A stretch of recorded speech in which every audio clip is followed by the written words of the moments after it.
by now, especially if you've been listening to this station, you've heard the sad news today that owner of the San Diego Padres, Peter Seidler, passed away today. And What a loss for the organization, the city.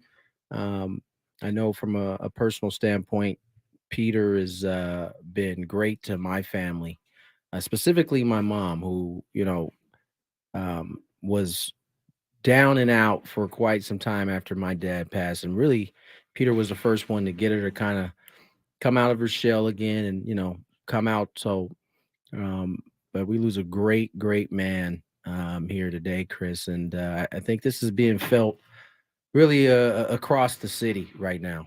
Yeah, throughout baseball, Tony. I mean, these are the really tough days to do this show, and but we're going to open up the phone lines and give everybody an opportunity to share whatever they would like to share about Peter Seidler. I mean, baseball loses a great chairman and owner. The Padres lose a remarkable guy, 63 years of age, Tony. That's just not old enough. I mean, he gets taken from us far too soon, and I think one of the things about Peter Seidler, I never met him personally, but just knowing of him and what he was all about, I think first and foremost, Tony, beyond being an owner, beyond being the chairman of the team, beyond being a man who's going to be remembered for green lighting the additions of people like Manny Machado and Xander Bogaerts and picking up, the likes of Fernando and Musgrove and Darvish and Tatis and Juan Soto and everybody else. But I think more than all of that, I think people around him remember Peter Seidler as an amazing and a great baseball fan. Yeah. He loved baseball and he loved the game and he loved to compete. And, he had a chance and a position as chairman and owner of this franchise to really put his stamp and, really enter the Padres in the World Series sweepstakes. And I think for that, we're going to always, be beholden to him and, what he tried to do and give this city. I mean, it was really his dream, at least in my estimation, Tony, again, without talking with him, but seemed like it was his dream to have that parade and, be riding in a open, aired car down Harbor Boulevard celebrating a world championship. And sadly, that did not happen in his lifetime, but it certainly wasn't without him trying and putting in every effort that he possibly could.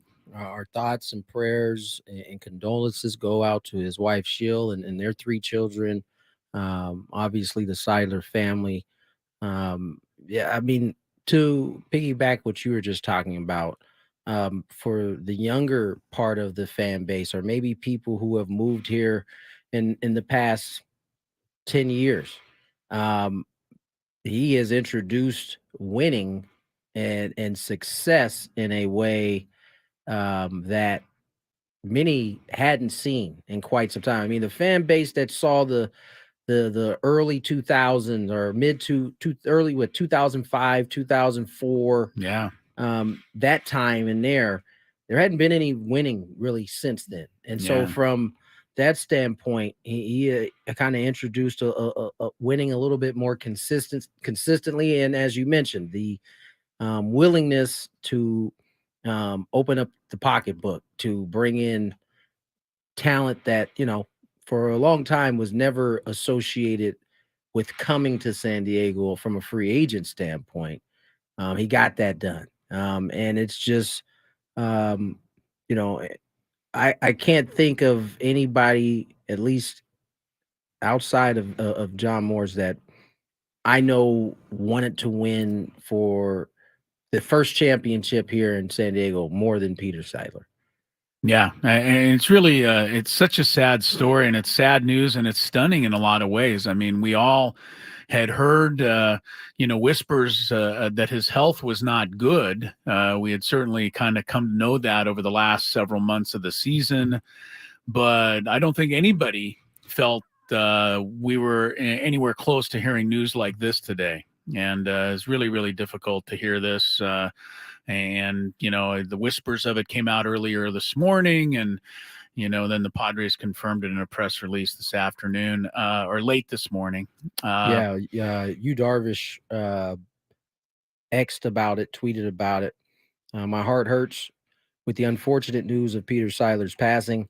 I'm sure everyone that knew him would agree with me when I say Peter was a truly wonderful human being, and being in his presence was always a blessing. He was a teacher of life and taught me countless lessons from the from all the form the from the all the interactions we had. May his beautiful soul rest in peace. Yeah, I mean, obviously there were whispers going, this morning when I got the text uh trying to confirm, and I didn't know didn't know much, but Right. listen, having lost a parent, um as you started to see less and less of Peter throughout the course of the year, obviously for me that was a worry. Yeah. And it's because how desperate he was to be at baseball games 100%. and watch his team play. I mean, he wasn't, a lot of owners own a team, and it's another bottom line business for them. Not for Peter. That wasn't the way it was for Peter Seidler. I mean, he's fan first, owner second, and he was lucky enough to be in a position where, as owner, he could improve the squad that he loved to root for. But I think a lot of us don't really know the entire background of Peter Seidler. We'll share a lot of that as we go along today, but the fact that his grandfather was the late Dodgers owner Walter O'Malley, I think, should give you a little idea of what kind of the basis of this man was all about. I mean, Walter O'Malley was a famous owner of the Los Angeles Dodgers, and for decades and decades. And so Peter Seidler grew up as a baseball fan. I mean, it was in his blood from the very beginning, and kind of ironic that he grew up in the Dodger family, but he'll always be remembered as Papa in the Padres family. As quiet as kept, that was how Peter Seidler actually first heard me before he became an owner with the Padres.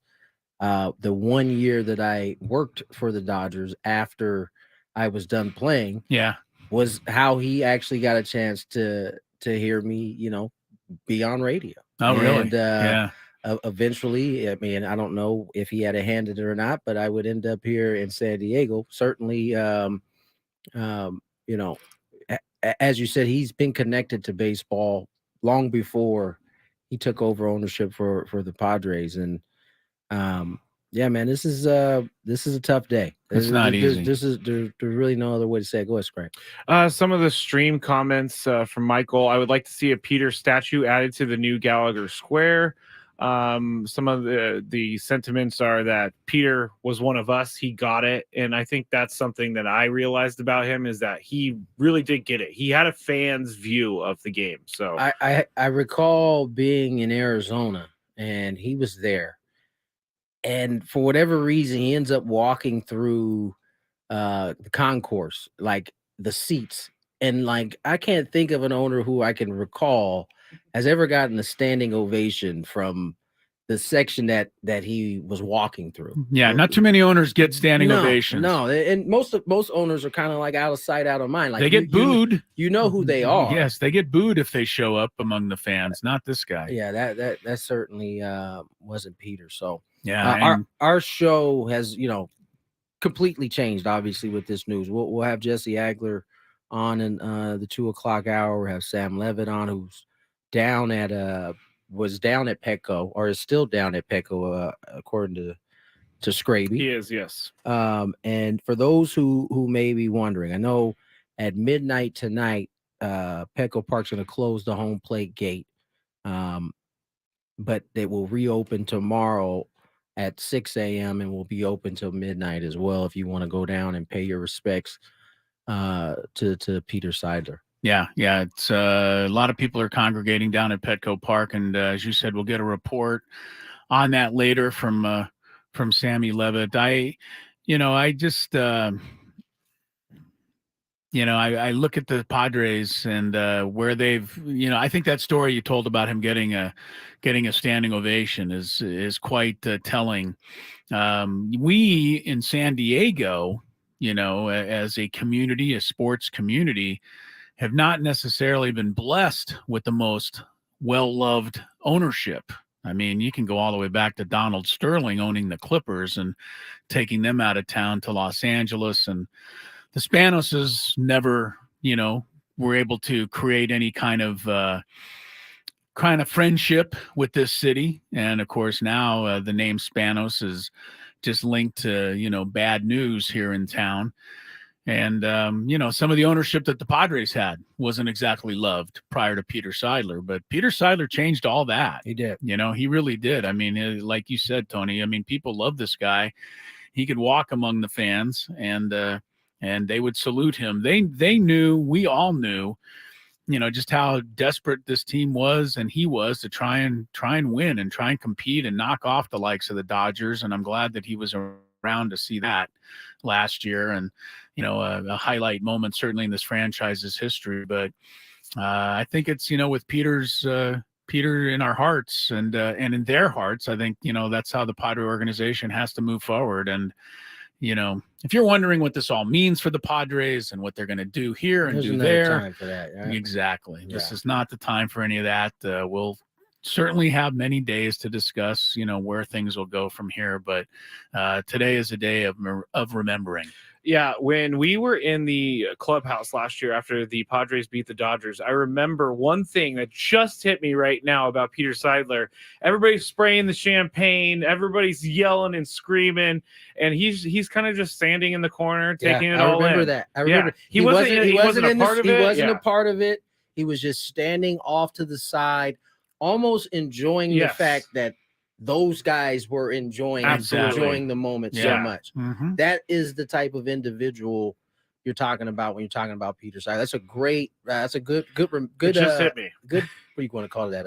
Memory. Memory. Yeah. Well, and then Scraby's the young of the three of us, Yeah. so he has a better memory than we do. Yeah, surprisingly.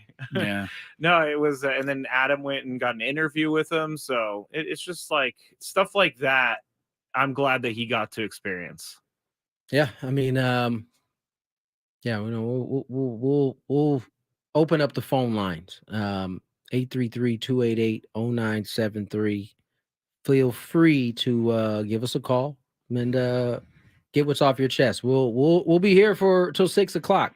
And today this show will be in honor of Peter Seidler, as if you are just tuning in, passed away today here in San Diego. So plenty more show to get to. As I said, Jesse Agler will join us later on at 2 o'clock hour.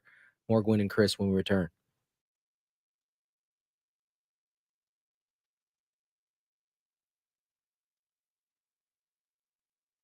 All the sports, music, news, and pod.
On a very sad Tuesday here in San Diego, the passing of Padres chairman and owner Peter Seidler earlier.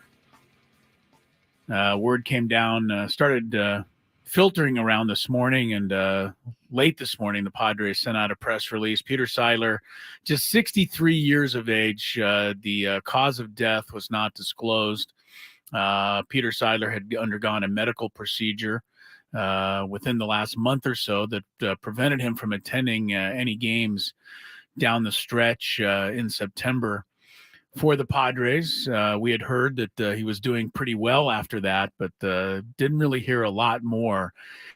And, we're going to take your phone calls, 833-288-0973. This is not only, Tony, the baseball community that mourns today.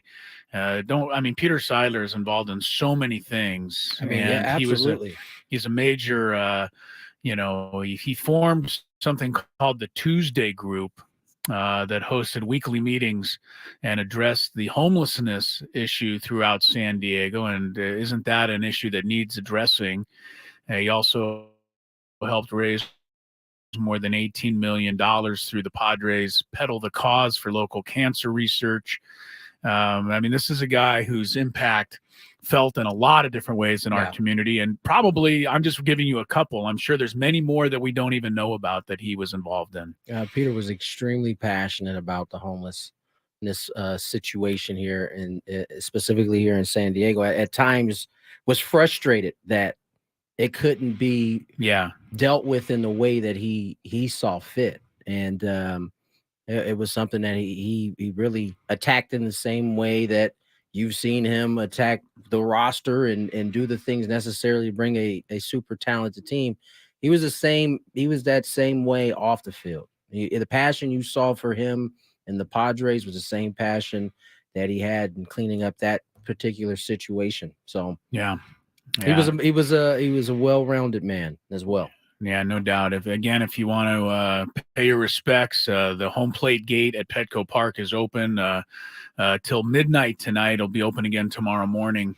It's also the parking down there is free. If you are concerned about that, just go down and they'll find you a place to park, and you can go in and pay your respects. People are leaving flowers and some of their best wishes for the Padres owner and chairman. All right, let's go to some phone calls here. We'll do this throughout the show and share our recollections of Peter Seidler on this very, very sad day. We'll start with Zach in Chula Vista. Zach, welcome to Gwynn and Chris. How you doing, fellas? We're hanging in there. Yeah. Obviously a tremendously sad day for the city, and just Peter, I never met him, of course, but just a man who had such a tremendous wisdom about him. Just like a wise sage type of guy, and he came to us. His ownership came to the forefront when we really needed somebody. When we were down, Chargers had left. It was bad times here, and his presence came and lifted us up and gave us that hope again for this franchise. And I guess it makes me the most sad. So, I think we've lost the three men who I think cared about this franchise the most, and Jerry Coleman, Tony's father, and now Peter. So that hurts a lot. I think. Well, we've just lost somebody who cared about us a lot, and that hurts, obviously. So Peter was a tremendous man and tremendously wise, and so he will be missed. Yeah, he's going to be very hard to replace. Thank you so much, Zach. Very good way to start the calls that we're taking today. Yeah, somebody's going to have to step into this void, and again, today's not the day for that, but he leaves a huge wake behind him, Tony. With all of the things that he has contributed to, and it's amazing what hope can do, right? Because he mentioned that he brought hope back to the city in terms of the Padres, being relevant again, and he was an optimist. If you ever came across Peter and talked to him, It didn't matter. Like you could almost sense it in some of the articles that came out that he was interviewing that were, I think, in large part negative. But when you listen to him speak on those things, there always was some positivity in it. Like he saw the best in people, he saw the best in situations. And obviously, when you lose somebody like that, it's gonna leave a huge wake. Now, we don't know. It's silly to even speculate because we don't know what happens from here. All we know today is that we lost somebody who cared immensely, who wasn't from San Diego, but cared immensely about the city and wanted to see it have its shining moment with as he always referred to, a parade. So Yeah. it's unfortunate that when that happens, he won't be around. Sad that he won't be around. Yeah. To see it when it does happen. And let's hope that it happens soon. And, we're able to, recollect his contributions to that when it does happen. He attended the University of Virginia and then got his master's at UCLA. Don't know. Was he a big Bruins fan, a la Dave Marcus? Do we know? I don't know. I never actually asked him about never the Bruins. able to ask him about the Bruins, but he was originally he's part of a huge family too. I think that's the other thing that caught my eye today. You mentioned his wife Sheil, his mother Terry is still alive. He had 3 children, but had 9 brothers and sisters. Yeah. So it's a big family that Peter Seidler was a part of. And I know one of his brothers, is it Tom, that is very much involved with the Padres. Awesome. And, will probably continue to be moving forward. Let's go to Art in Del Mar. Art, thanks for joining us here on Gwynn and Chris today. Hi, guys. Hi. Sad day.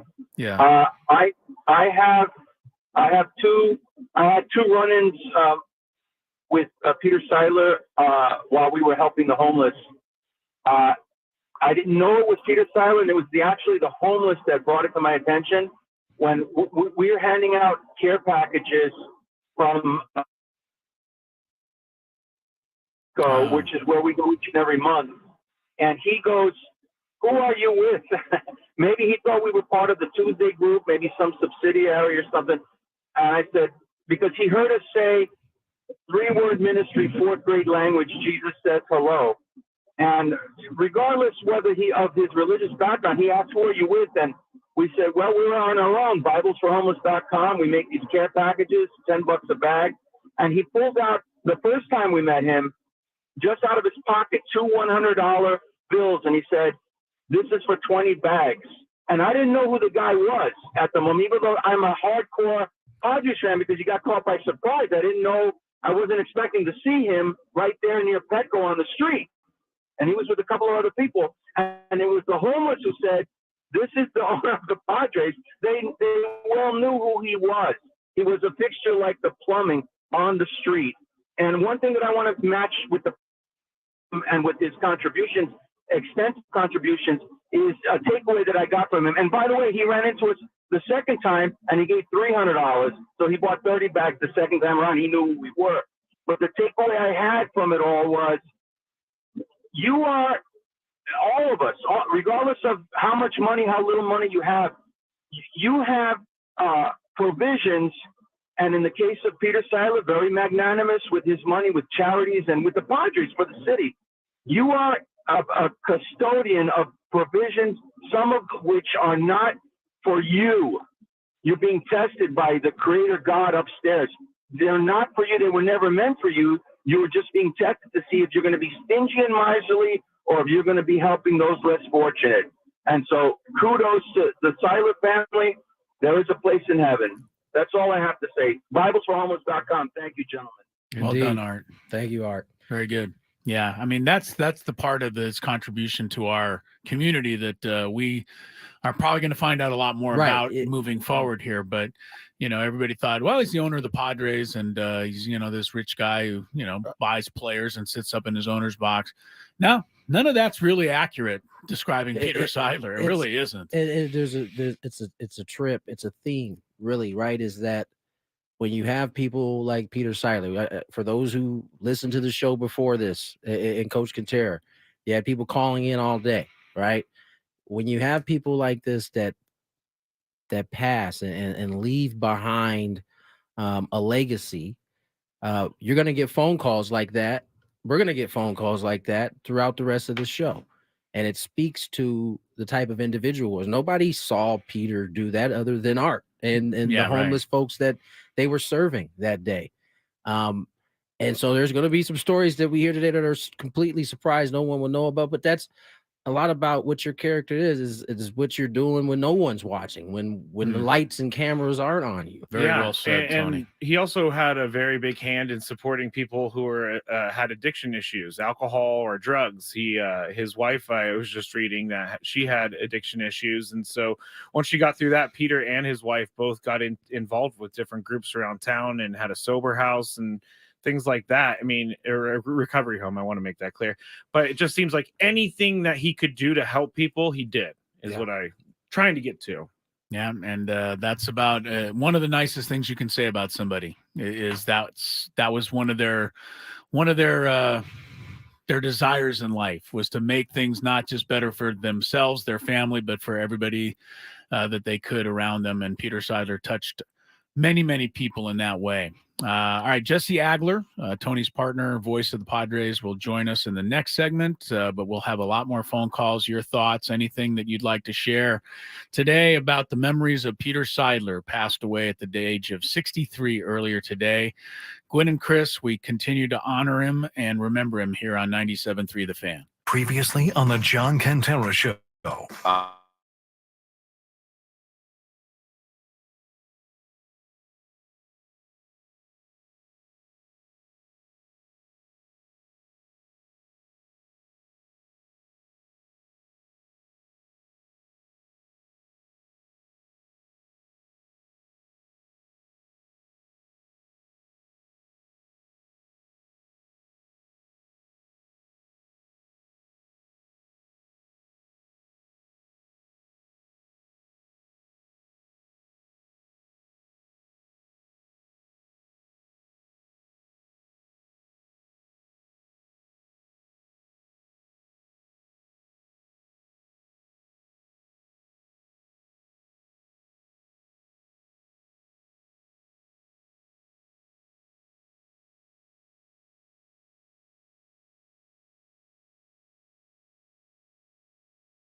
Day for the city of San Diego and the Padres organization. Peter Seidler passed away at the age of 63 here today, and right now we're I think at this point we're kind of reliving some of our good moments that we've had. Some folks who have called in already have who may have had an encounter or two, and some who haven't, just kind of expressing their feelings on the loss of Peter Seidler and the impact he's had on this community. And so we're gonna jump to the phone lines. Oh no, we're not jumping to the phone. I thought you were telling me, Scrape. No, Sorry. We got to actually print an actual booklet of signs hand signs for Scraby to learn. Yeah, so that he can give us the right he gave me the signals. thumbs up, so I thought, okay, Jesse must be on the line. I was actually thinking we were on such a wavelength earlier that I was going to say, should I call him now? Oh, that's what the thumbs up was. Usually the thumbs up means he's ready to go. So that was on me. You That was understand on my me. confusion then. Yes, I do Oh, understand it, All but right. I'm going to try to get to him. So in a I'll second. wait for your actual thumbs up. I'll give you here. double thumbs up. Perfect. Okay. Nonetheless, we've been able to, Chris and I and Scraby have been able, those listening have been able to hear some of the encounters that people have had. Chris, and to no surprise, I mean, it's exactly what you and I expected. Well, part of it is what I expected, and part of it is what I wasn't thinking about. You know, his whole impact on the homeless situation here in San Diego, and all the work he's done for cancer research. I mean, those are things that in general don't come up when I think about Peter Seidler. You know, I think about him being the owner of the Padres and being a good baseball fan, but you know, his impact on everything else in this community, I think is really, you know, part of the story that I didn't really think about too much, but I'm glad that I'm kind of being made more aware of it, you know, today, because I mean, he deserves a lot more credit for what he's done in this community than, you know, we even, I think, originally think when we, you know, think Peter Seidler. Yeah, let's go to the phone lines. My partner, Jesse Agler, joins us here on Gwynn and Chris. And Jesse, obviously, well, not obviously, you and I had reached out to Jesse when I first got the text and was unsure and trying to confirm or if it was real or not. And Jesse didn't know at the time.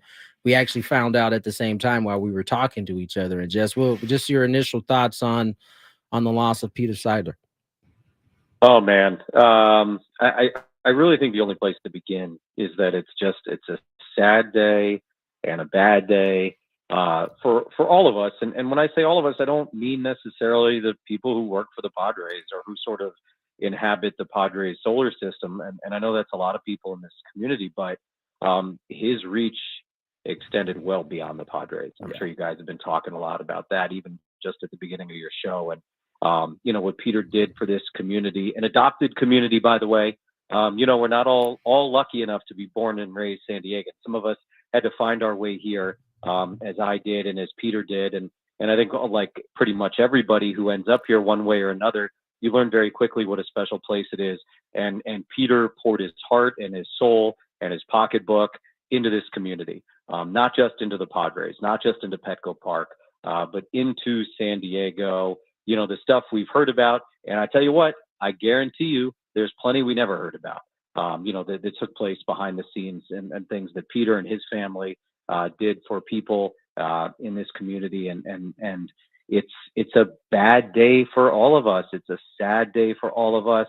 But what a wonderful, wonderful man that we were lucky enough to get to know. And Tony, you know, I know for you and I in particular, like, there aren't a lot of people like that we're going to have the opportunity to come across in our lives. And I think we knew that even as we got to enjoy our time with him. And it's a pretty big part of my reflection, I think, here today.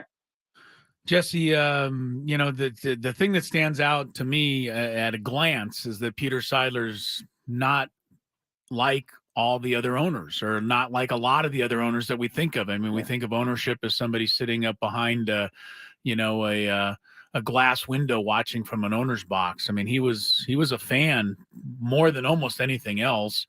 And I imagine as somebody who, worked for him ultimately, it was kind of a pleasure to be able to being the employee of an owner like that. It's a dream. It's a dream. And I was thinking about this today. And many of my conversations with Peter were like the conversations that like Tony and I would have off the air, or Chris, when you stop by and I see you, like the conversations we'd have about the team. When you work in sports, and you guys know this, but for the listeners, especially if you work for a team or in one specific sport, obviously huge baseball fan growing up. And Tony, your perspective is a little bit different because you basically have lived in Major League Baseball your entire life. But for me, my fandom changed when I began working in professional sports a little bit. And so the way like I feel about the Padres is, quite frankly and honestly, a little bit different than the way I feel about like when I watch Miami Hurricanes football. When I watch Miami Hurricanes football, I'm an unglued maniac.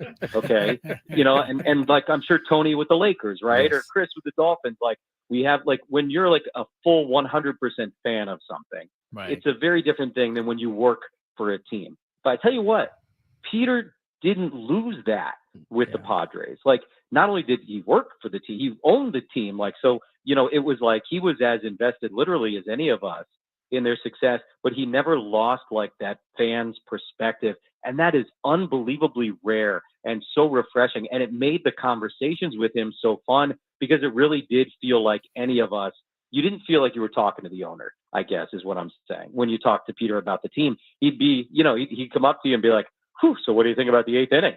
And it was like, you'd start talking about it and talking about it. And, like halfway through my rambling, I remember who I'm speaking to. And I'd be like, well, what do you think about the 8th inning? Like that's far more important than what I think. And I mean, just such like genuine warmth and love for the game and for people. I did the thing, which I know we all do when we lose somebody these days. And I looked back through texts and emails, just to kind of, feel something. And I don't know if that's like the right thing to do or the wrong thing to do, but my God, like it just reminded me what an incredibly positive and supportive person Peter Seidler was.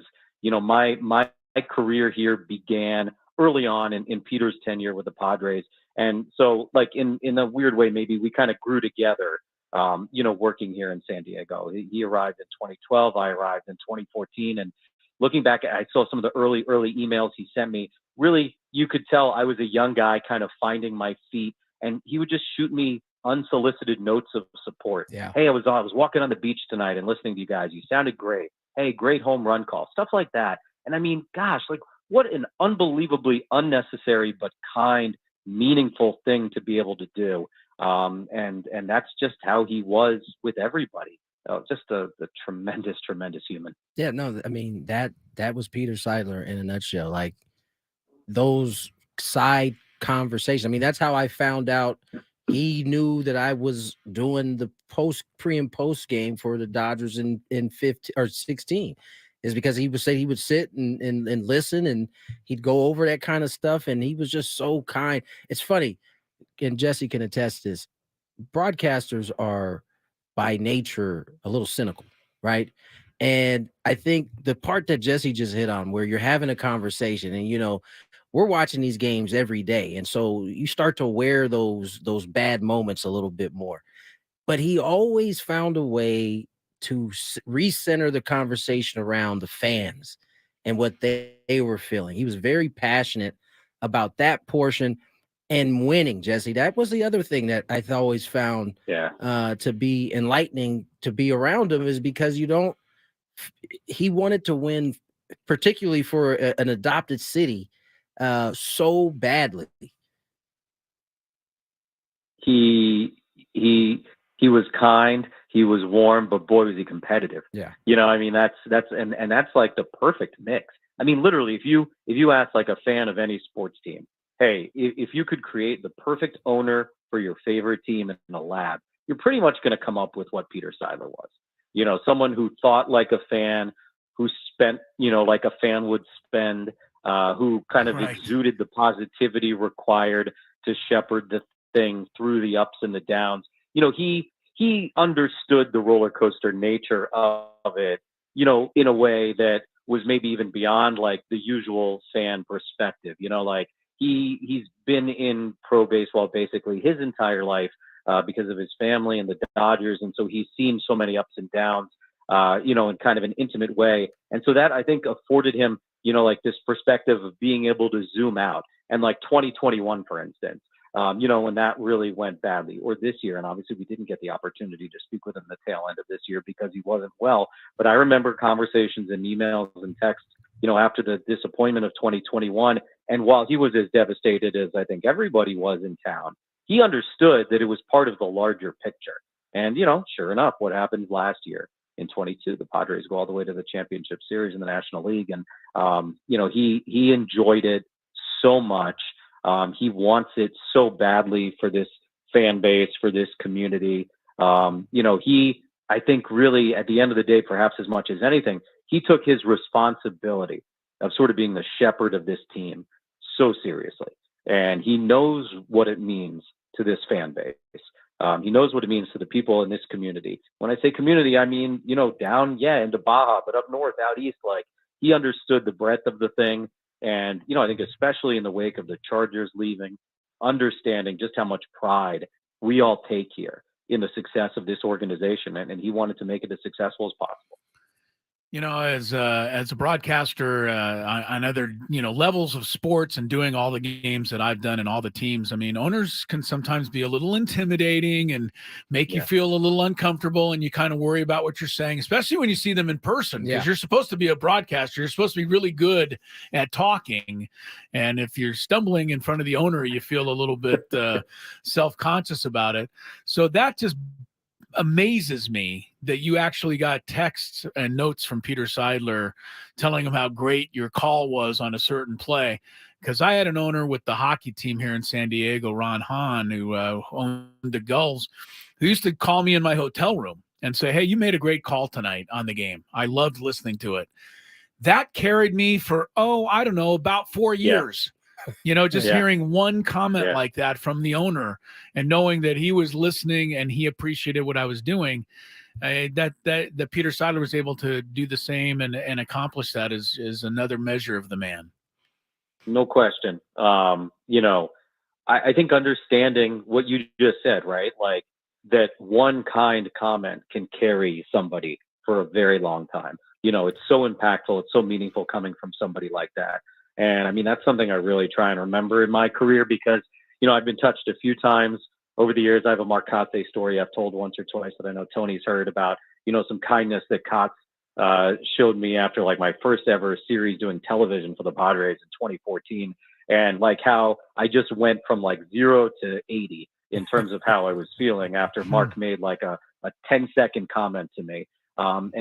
Peter with regularity would say nice things. He, also, and this kind of goes along with it all, like he loves baseball, man. In the way we all love baseball, like Tony and I are baseball geeks. Chris, I know you're a geek. Like Tony and I, off-air conversations we have in the booth, probably embarrassing. Like when you really like step back and think about it, how we'll just like randomly dork out about some, 1987 something or other that comes up in conversation, and we're going down the Baseball Reference rabbit hole and like going on and on and on, and poor Dave Marcus is listening to us, and then like you would talk to Peter and he was the exact same way, and his brother Tom, who I adore, is the exact same way. Like we can have these great baseball conversations because he just loves baseball. And you would often forget you were speaking to the owner of the team when speaking to him, which is perhaps the greatest compliment you can give any owner, because he really was just kind of like, at the end of the day, it felt like you were talking to just anybody else who worked for the team, who cared about the team, and who wanted great things for the team. Jesse, one last thought before you leave. I mean, how will you personally remember Peter Seidler? Scraby brought up a good memory that I had kind of forgot about. I can't remember. It was after one of the clinchings. Was it after LA? It was it was after the DS. The guys are in there spraying champagne, and he is just off in the corner.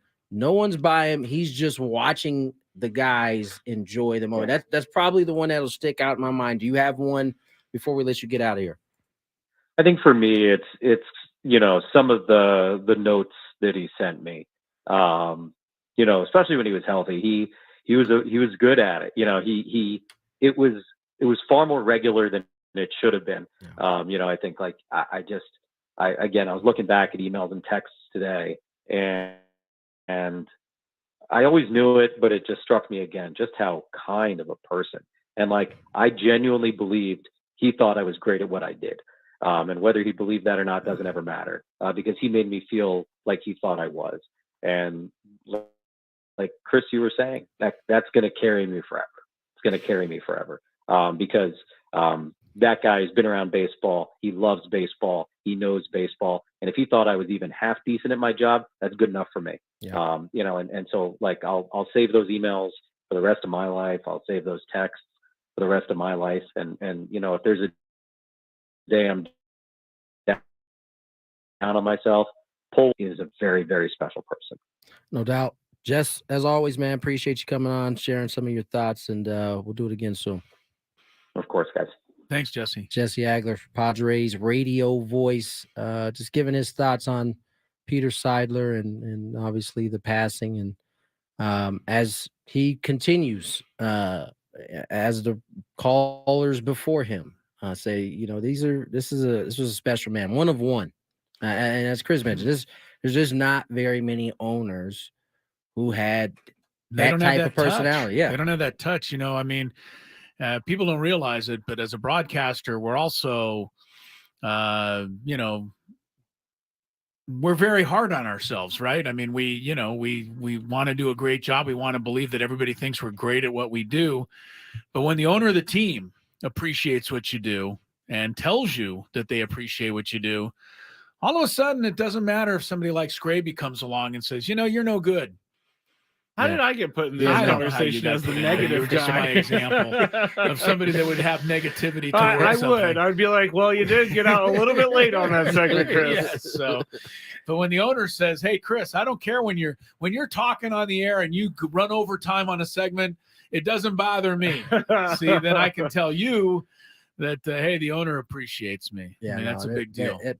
I think that's everybody who works. Yeah, right. Like, in any workplace, if that's right, the owner of the company is genuinely coming to you, telling you how good of a job you're doing, and just appreciating you, man, that goes so far. And that's a lesson for anybody who's a boss out there. No, I mean, take a minute to go thank your employees today. Yeah. Take a minute and go rock around the office and thank everybody for the job they're doing to help you be successful. Right. I will say that Adam does tell me thank you a lot, so he's got that quality in him. Why are you guys looking at me like I have 500 heads? Because Adam's not the owner of the. But he's our boss. You were talking about a boss. Touche. Yeah, sorry, I don't know why I got so upset. Jesus. Yeah, don't get upset today. Today's not a day for being man. upset. It's all good, guys. It's all good. Keep it together. 3:00 hour on the way.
And Chris Crisello and Tony Gwynn Jr. on a tough day in San Diego. If you're just tuning in, maybe you've been working all day, you've been out and about, and haven't heard the sad news. San Diego Padres owner and chairman Peter Seidler passed this morning at the age of 63. The Padres did not disclose the cause of death. Seidler was a two-time cancer survivor. He had undergone a medical procedure in September that prevented him from attending any games the remainder of this past season. The Padres have opened the home plate gate at Petco Park, and fans are down there now, and others are certainly welcome to gather and pay their respects, leave flowers, whatever memories you would like. The home plate gate, by the way, will close at midnight tonight, reopen again tomorrow at 6 a.m. for those that want to get down there. Padres, well, everybody mourning, the loss of a great owner, a guy that, and we're not just saying great owner because he passed. I mean, he was a great owner because he was a great owner. I mean, Jesse said, Jesse Agler was just on with us. He was, if you called Central Casting and asked them for a really cool owner, they would have sent you Peter Seidler. I mean, that's just the kind of guy that you would want owning your club. And as Tony shared in the first hour of the show, this is a guy that walked among the crowd and was it in Arizona, Tony, where that happened? And got a standing ovation from the Padre fans. I mean, owners don't get standing ovations. They normally get complained to. But Peter Seidler, who put his heart and soul into trying to make the Padres a winner, and actually he accomplished that. You brought that up, Tony. This organization was nowhere before, he and Ron Fowler kind of came in, and there had been little moments, right, along the way. John Moore's team in 1998 and, what happened in 84, and there'd been a couple of other little moments here and there. But Padres hadn't been a consistent contender for, decades, really, when these guys came in and started to change the culture of things. And not only had they not been a consistent contender, but in most seasons, when the season started, you had little hope that, I take that back, because I think most people say they always had hope that their team every year there's a little hope would have some, but the roster wasn't in a way where you felt confident in it, right? At the very least, you can say that from the moment that Peter actually got, because remember, Peter kind of took a back seat early in the process because he was dealing with the health issues, and as he got healthier, it seems like that is when the big time cash started to come through, right? And that's when the roster changed, and that's when you had the 2020 season, and you had the kind of step back, and then you took 2 steps forward after 2021. 2022, you get to an NLCS, and then obviously in a step back, I think you could say this year. But those rosters in each of those 3, 20, 21, 22, 23, you felt like at the very least there was a wild card at the end of it. Those are big league rosters that he's that he put together, Machado and Bogarts and Fernando and Soto, and the willingness to give AJ Preller the ability to go out and make a trade for Juan Soto. A lot of owners would have said, get out of here. Are you kidding me? So often in not only baseball but in sports, an owner will get too involved in that part of the equation, and it typically never works. Doesn't work. Yeah, he had the right touch. Yeah, he had the right touch, and his passing is a bit stunning to all of us. Like we said earlier, we knew he wasn't as healthy as he wanted to be, but at the end of the season. But I don't think anybody expected news like this to come down today. So it's been difficult to digest it all. I have some comments from the stream I'm going to throw up on there from Caitlin. She Don't said, throw up. No, throw up on the screen. Yeah, well, be careful how you throw speak. up on the screen. Jerry Coleman once said that Rich Folkers was throwing up in the bullpen. He didn't mean that, and I don't think you meant that. No, I didn't. In the bullpen, right? Yes. Caitlin says Papa Pete was incredible. Rest easy, Peter. Wesley says overhearing conversations in spring training, he couldn't be more nice. He was more concerned with how they were doing and make sure everything was good with them. He's talking about the players. Another one, Peter loved this city and this team. He gave us hope as fans, and I will be forever grateful for that. I personally like this one from Ivan. I believe this is a direct quote, but one day the baseball gods will look down on San Diego and give us a championship. So that was from Ivan. And last one would be from Joel. And Joel says, this loss is a tragedy for San Diego. Peter Seidler's contributions to the city's sports landscape will be deeply missed. My condolences to his family. I wanted to share one note I got from my friend Ernie Hahn, whose dad, Ron Hahn, I spoke of, the owner of the Gulls.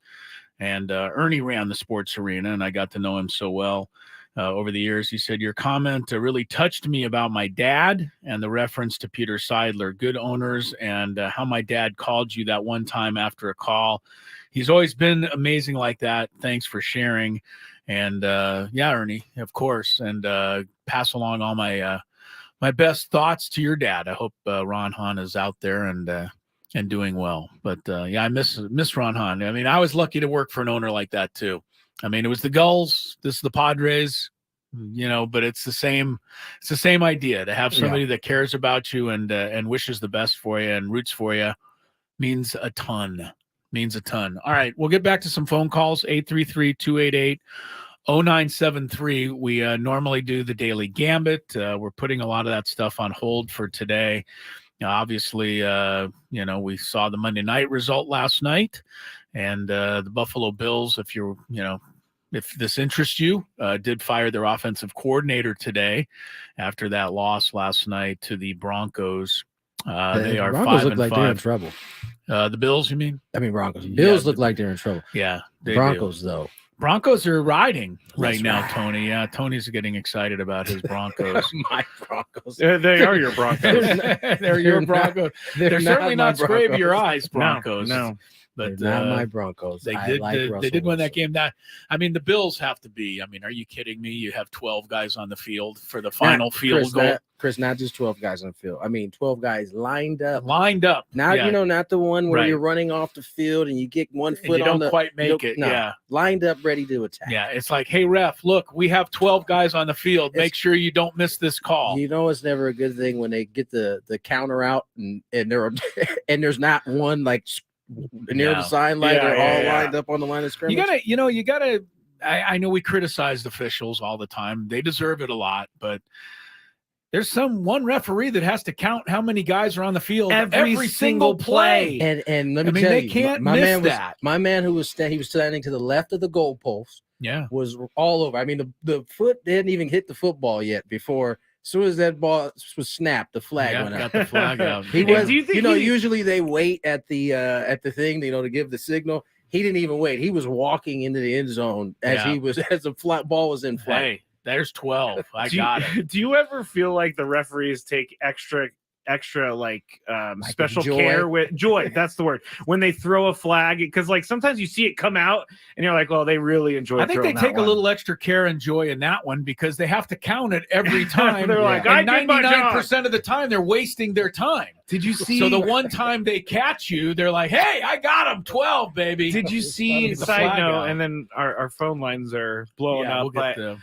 did you see the college game where the referee threw the flag and it hit the kid in the bad area? You got to be careful with these flags. Remember the guy got hit in the Browns? Yeah, got hit in the Orlando Brown, I think it was. Yeah, that didn't hit his career. You couldn't have thrown a better flag for that one. Was the referee. Oh man, was it Jeff Triplett? Was that his name? Do you remember, Scraby? It sounds familiar. The referee who threw the flag that hit Orlando Brown in the eye had a lot of other issues during the course of his career, if I recall, and that was just one of many. All right, one baseball note to pass along. You may have some interest in this. The Brewers apparently are close to finalizing their deal to name a new manager, and that manager will be Pat Murphy, who was a bench coach for the Brewers since 2016. He was the manager for the Padres, and he was the Padres interim manager from In 2015, right? Just 2015, right? Yeah. He had a stint. I remember interviewing him before a game. So yeah, he was the interim manager for the Padres in 2015. Also head coach at Arizona State, Notre Dame, and at Notre Dame he coached Craig Counsell, which was the connection to him being Counsell's bench coach in Milwaukee. Now he will compete with Counsell in the National League Central. Padres, yes, they have not named a manager, and there's certainly no expectation that they will do that the rest of this week now, as we and they grieve the loss of their owner. Alden Gonzalez wrote an article today, said the Padres expect to name their manager next week, likely before Thanksgiving, but that's just information that I'm sure some of you would like to have. You have to wonder if the news we found out today could have been a part of the reason why this has been delayed a little bit longer. Very good call, Tony. Very good possibility. You hire a manager, usually the owner. The owner's at the press conference. Not only is he at the press conference, but at least he's kind of involved. Yeah, he's involved in that kind of decision. Yeah. And so good you wonder if that's a little bit about, Yes. Yes, Graby, we are a day past your deadline. I hope you're in a forgiving mood. Yeah, I mean, I'm not crazy enough to be angry about this wall. You definitely are crazy enough. I know you are crazy enough to still be angry. That's why I had to check in with you. No, the reason is like I never actually officially met Peter Seidler, but anytime I was around him, it just seemed like he treated people with respect, and I noticed that. Like that's stuff that I really pay attention to, and he was never in a place where he was being disrespectful to anyone. So yeah, we definitely know you pay attention to that. So is that what you were mouthing at me? We know. so I'm sure you paid close attention to that. Okay. Right. Is this me? No, this is you. We have a couple phone calls real quick. You want to do it before the break? I just want to make sure that's okay with you. It is 13 minutes after the hour, and you tend to get a little upset when we go past. Is a special day. Fair enough. All right. Let's go to the longest waiter on the board, which is our friend Magic in San Diego. Hi, Magic. Hey, gentlemen, how you doing? Pretty good. I'm like you guys. I'm in a somber mood, and you guys know me already. I was a casual Padre fan this year, and looking forward to next year kind of be a full-time Padre fan with my girlfriend. I'm kind of somber and I'm kind of angry because this man was an incredible man, and me living in the Marina District downtown, I know what he had done behind the scenes down there because you had heard word down there. And though I never met him, I know he brought a lot of rejuvenation back to the downtown area down there, because without Mr. Seidler, there's no way that the Padres would have got Petco Park and all the excitement down there, what's going on downtown right now. So kudos to him for that and his family. And I'm angry because that nemesis cancer just takes away so many good people. I lost a good friend of mine only at 41 years old. And it just makes me so sad and so angry because it doesn't discriminate. There's no way about it. It doesn't discriminate. So all the ones out there who have suffered, who have lost loved ones, it takes good people. It takes bad people. It is what it is. You keep your prayers out for the survivors and the families who are still going through it. And I just really wish he would have got his chance to see that big parade. And I'm convinced now that one day it'll happen, and it'll just be a little bit more special when it does happen. You guys have a good day. Thank you, Magic. First, I have to say we don't know the cause of death. Obviously, Peter dealt with two battles that of non-Hopkins the lymphoma. Yeah. And so we don't know that to be the case. I certainly, as you started to see him through the year, you could see that he wasn't well. And so we'll wait. We may not ever know if Peter and that's okay. If his family decides that, that's something they want to keep private, that's certainly well within the rights and okay. And so, but I get the point, Magic. That was, it seems like diseases like that don't discriminate. They don't care, rich, poor, black, white. It doesn't, man, woman, it doesn't discriminate at all. And so, unfortunately, these moments are usually the moments that bring perspective to everyone, in terms of what's important, what's not. remind us to enjoy everything that we do have, and take in and appreciate the our time that we have exactly. Yeah, I was just gonna say, and the time, because that is something that is can get taken away from us. Completely out of everyone's control. And so, as I say that, I get the we need to go to break. I wasn't as actually we talk about enjoying the time. We are told we have no more time. How many times have I done the break symbol and it takes another 7.5 minutes to go to break?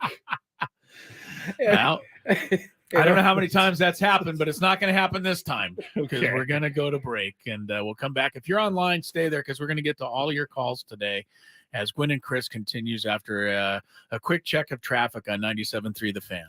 From the 97.3 The Fan Traffic Center, here's Kelly Danick. Got a few things going on already this afternoon, guys.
to hear your name called at 5 p.m. in our biggest fan contest for your chance to win a night in the Odyssey Studio, not the Odyssey Studio, the Odyssey Suite with friends, family, and 97.3 hosts. That will be at Petco Park. Got a shot. Yeah, that's awesome. Got to listen for your name at 5 o'clock. And I believe yesterday was the return of the biggest fan on this program, and the name we announced, I believe they called in. I am happy to say all 3 names yesterday called in. Very good. Yeah. So people that are in the biggest fan contest, they're listening, and it's a pretty simple contest, right? You fill out your name at 97.3 The Fan SD /biggest fan. That part you can do. And then the second part is listen to the show. Yeah. And then if your name's called, you dial up, and just like that, you're qualified to maybe win a night at the ballpark. So pretty sweet deal. Tony wasn't here for that day that I said the best part about the deal would be that you get your own private bathroom in the Odyssey Suite, which is my favorite. So no one can use that bathroom? Yeah, no one in the park except for the people in the suite can use it. Oh, no. So you don't get your own private bathroom. You guys share it with other people in the suite. But that's private to me in a stadium. But that's my favorite part. Not private to me. It's a one-person bathroom. 10 other bodies going in there. It's the opposite of private. 20 other bodies. And 19 of them. Fine. That might be the worst part about the 19 whole thing. of them can be waiting outside the door while you're in there. I really hate you, Chris. Oh my goodness. Sometimes I don't actually hate you. He's the one who brought it up. I dislike both of you. I'm just climbing aboard his attack. That's all. Chris, you'd be happy to hear your our guy, Skip Schumacher, Manager of the Year. He won. Hey, good for Skip. Yeah, that is awesome. It's a well-deserved honor for my man. Pretty great in season. His first season as manager. Yeah, Manager of the Year. Yeah, there's one for all the people that says that all managers need to have prior experience. And I like to say to that, everybody's got to start somewhere. Yeah, he didn't have any managerial experience, but I tell you, my man is well seasoned for this he worked opportunity. for a lot of really good people, including Mike Schilt. Yeah, that's right. Who could end up being here in San Diego. So, yeah, congrats to Skip Schumacher. American League Manager of the Year should be announced in the next 15 minutes or so. So we'll pass that along to you when that comes down. But good for Skip. Good for him. Let's get back to the phone lines as we continue to, I think at this point, try to celebrate the good times that we all got the chance to be a part of, personally experienced with Peter Seidler as he passed today at the age of 63. We'll go to Brian. Brian, welcome to the show. Hello, Brian. Brian, you there? Let's go to our next holder. Let's go with Rod. Rod, welcome to the show. Hey, guys. Thanks for having me. And sorry for everyone's loss in San Diego, but I wanted to thank you guys, first of all 3 of you, for a great show, great commute home with all of you guys. My daughters enjoy you guys, too, when I pick them up from school. But just want to make a quick point and an invite to all San Diegans, everyone who loves San Diego baseball and enjoys Petco Park. But me and my friends, my fellow season ticket holders, we are going to honor Peter Seidler by having a Friar Friday this Friday. So we're all going to sport our gear, and I hope to see all of San Diego wearing the same thing, flying your flags on your cars, and please let's pay respect to him and show him, that we all loved him and thank him for all the great things he's done for our town. And that's all I got to say, guys. I'll take your comments offline because I am driving. Thank you, Rod. What did he say? I'm driving is what he said. Yeah. Well, everybody, please call on your Bluetooth. Yeah. First, that is that's the best of San Diego right there. Those type of ideas, trying to get everybody out to pay their respects to Peter Seidler, all the Padre fans. It sounds like him and his season ticket holder buddies that'll be nice. Are going to be out there in their gear. So that's a Friar Friday, as he called it. Might have to break out my City Connect jersey for Friday. Yeah, that's right. You did get one. Yeah, I did. They gave him one? They did. They gave him one for? I don't know. Jeez. Peter Seidler had something. That's to right. do with He said, you know what? We're not giving these out unless Scraby gets one. That's not what I said. My man Scraby gets one. Let's go to our next caller. Brandon, welcome to the show. Brandon, you there? Hey, how's it going? Hi, Brandon. How's it going, gentlemen? It's going Pretty well, good, sir. thanks. Good, great. I wanted to start by obviously sending my condolences to the family. Seidler meant so much to this town and the people in it. But on a personal note, I really thank him. He provided me one of the most valuable things I have in my life, the opportunity to bond over baseball with my 10-year-old. I bought my first set of season tickets because of the vitality that he provided to the Padres. And I got to teach my son a love of baseball and how to be rewarded as a fan and how important that is. So I just wanted to say, above all, above everything he did for San Diego, I personally thank him and extend that because it's something I don't know that I would have gotten otherwise. You know, I'm always, and I, these shows are the toughest to do, but thanks for that call. But who was it? Brandon? Yeah. He erased it. Yeah, you I know. erased it before I could get the name. I'm sorry. But no, I was going to compliment him because so many people call in situations like this and days like this, and they're so well spoken, and they say such really heartfelt things. And these kinds of sad days tend to bring us together a little bit closer knit as a community. And I feel what he said about being together with his son, and I feel what the other caller said about the hope and the community and the passion, and I feel what the earlier caller said about Peter Seidler's work with the homeless. I mean, it all touches you. So it's fun it's nice. It's not a fun show to do, but it's fun to listen to everybody's contributions to it. No doubt. Let's take one more before we go to break. Let's go to Dexter. Dexter, what's going on, man? Hi, Dex. Hey, guys. I want to bring up a couple of things. Again, condolences and prayers to the Seidler family. But I want to bring up 2 points. Point number one, Mr. Seidler was the man who gave the Padres back their identity. Instead of being Dodger clones with wearing the blue, he gave us back our brown and gold.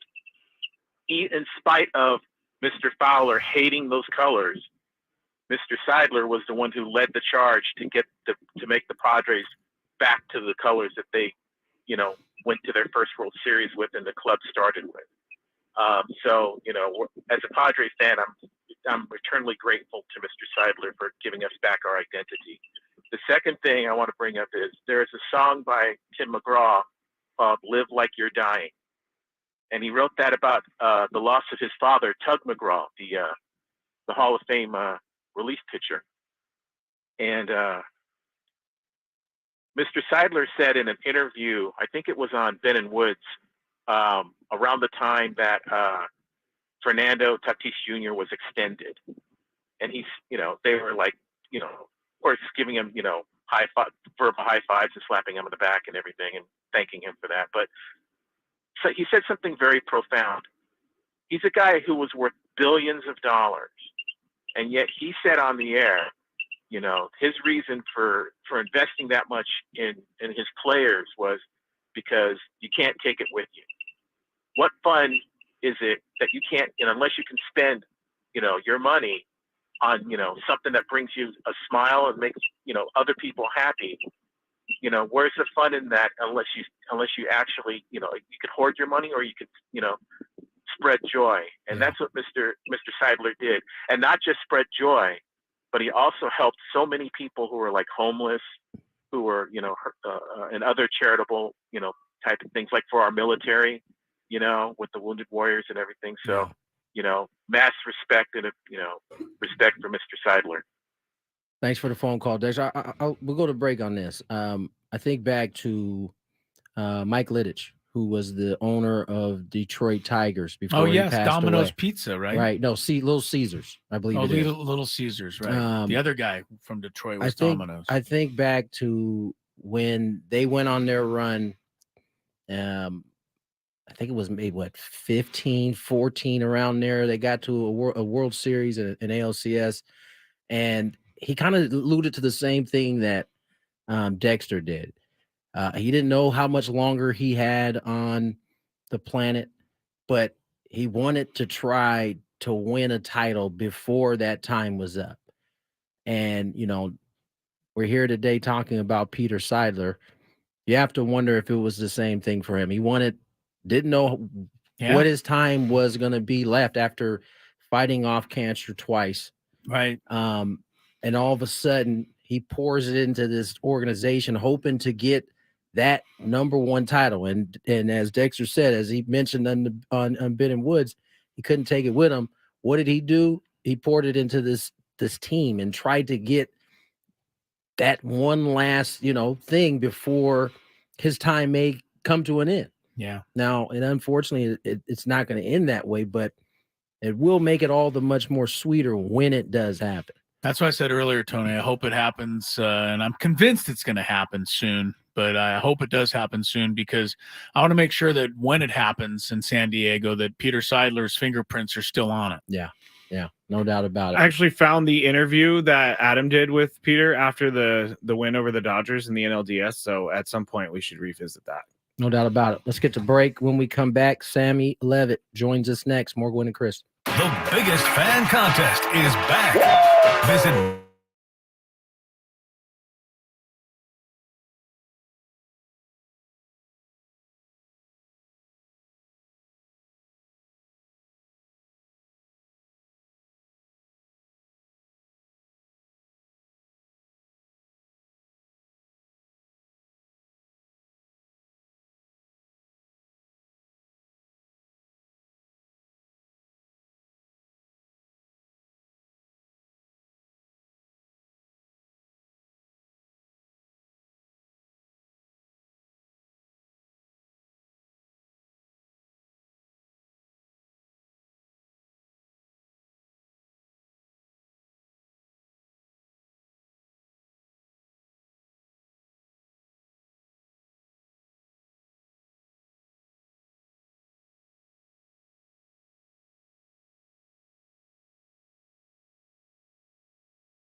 Peter Seidler, owner, chairman.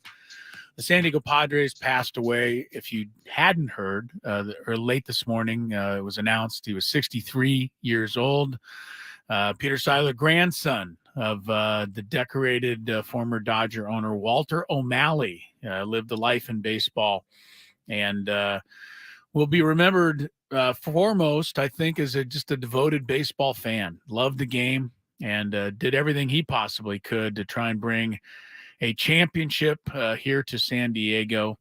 Under his watch, the Padres did end a 14-year drought of not having made the postseason when they got there in 2020. And, of course, the memorable 2022 season under his leadership, which was highlighted by that division series victory over the rival Los Angeles Dodgers. At Petco Park today, Padre fans are gathering to pay their tributes to Peter Seidler. The home plate gate is open, and fans are invited to pay their respects down at Petco Park. Parking is free down there, so head on down if you feel, and be part of that. The home plate gate will be open till midnight tonight and reopen again tomorrow morning at 6. Our Sam Levitt from the Padre postgame show, is down at Petco Park and joins us here on the Gwynn and Chris program. But first, let's check in on some traffic. From the 97.3 The Fan Traffic Center, here's Kelly Danick. Seeing plenty of activity on the roads this afternoon. A crash now on the eastbound 52. This is right around Regents Road. A couple vehicles involved. Appears to be in the center divide. Also traveling on the southbound 805 right before La Jolla Village Drive. A collision in the clearing stage. Southbound 5 right before Cesar Chavez Parkway. Accident in the center divide. Fire crews got that fast lane blocked. Also collision in the North County. This is along eastbound 78 past Twin Oaks Valley Road. Several vehicles involved there in the center divide, but looks like emergency crews got the fast lane blocked for you there. And Kelly Danick with Gwynn and Chris, San Diego's #1 sports station, 97.3 The Fan. All right, Sammy Levitt, our guy, Sam Levitt, pre- and post-game show host, Padre Baseball. He joins us from Petco Park, where fans are gathering to honor the late Peter Seidler. Sam, thanks so much for joining us today. It's a very difficult day, I'm sure, and I'm sure quite a bit of sadness down at Petco Park. Yeah, a very sad day, obviously, and a ton of emotion down here at Petco Park. Fans lining up to place flowers, baseball caps, Padres memorabilia, below a photo of Peter Seidler here at the home plate gate at Petco Park. And I showed up about 1:30, and it's been a steady stream of fans paying their respects to an owner, obviously, that they love, they appreciated, they'll miss. And it's a somber scene here at Petco Park. I've talked to a variety of fans, and obviously there's a lot of sadness. I think also a lot of gratitude for the person, the owner that Peter was, what he meant to this city, what he meant to this fan base, how he cared for Padres fans. So obviously a somber moment, a somber atmosphere here at Petco Park as the fans show up, but I think also a sense of gratitude for what Peter Seidler meant to this city and this fan base. Sam, you've only been with the, following this organization the last 2 seasons here at the big league level. I mean, what have you had any personal interactions with Peter Seidler? What's your takeaway from today's news? Yeah, I had a couple of conversations with Peter, starting last season when I showed up to San Diego. And I remember the first time that I talked to him, and it was during the regular season, and I walked up to him and told him who I was and introduced myself. And he could not have been any kinder. He was so gracious, so kind, so personable, so willing to listen to my story and how I arrived in San Diego. And each time after that I spoke with Peter, it was the exact same way. So my conversations, interactions with Peter were much like everybody's, from what you've said, Tony, and what Jesse said earlier, to what fans have said. Just an incredibly kind and caring man who really showed a showed an interest in you when you talked to him. Just an incredibly warm individual. So I got that sense right away from the moment I talked to Peter. And I think about being at spring training this past year and watching Peter walk around the backfield and walk around the different parts of the facility and hearing the fans yelling his name and saying, "We love you," and him saying, the same kinds of things back, and just seeing how fans embraced him and how they continued to show their appreciation for him. So, I was very lucky to meet him, to talk to him a handful of times, and just had really wonderful interactions with him, even in my, short time here in San Diego. Yeah, everybody who's talked to him, who did get a chance to talk to him, says, the same thing, Sam, that it didn't feel like you were talking to the owner of the ball club. It almost felt like you were talking to just any random fan that was there. That was one of the things that makes him so special, as we recall. Yeah, absolutely. And, I think, when I think about Peter and what I've seen over the last couple of seasons here, I think of somebody who cared about this fan base and this team and this city in so many, in such a big way, but also in so many ways. What he said, what he did with his actions, certainly what he invested in the team, the commitment to winning, to putting a product on the field that would make this fan base and this city proud. And as we, look around this past season, and we did plenty of talking about the sellouts and the atmosphere and all this amazing fan support, so much of that is a direct result of what Peter did for this team and for this city, and the investment he continued to show in so many different ways. So, you pair that level of commitment and what he did for this city, along with just the person he was and this kind, warm personality that he had, and it makes for an incredibly special person in this city, no doubt.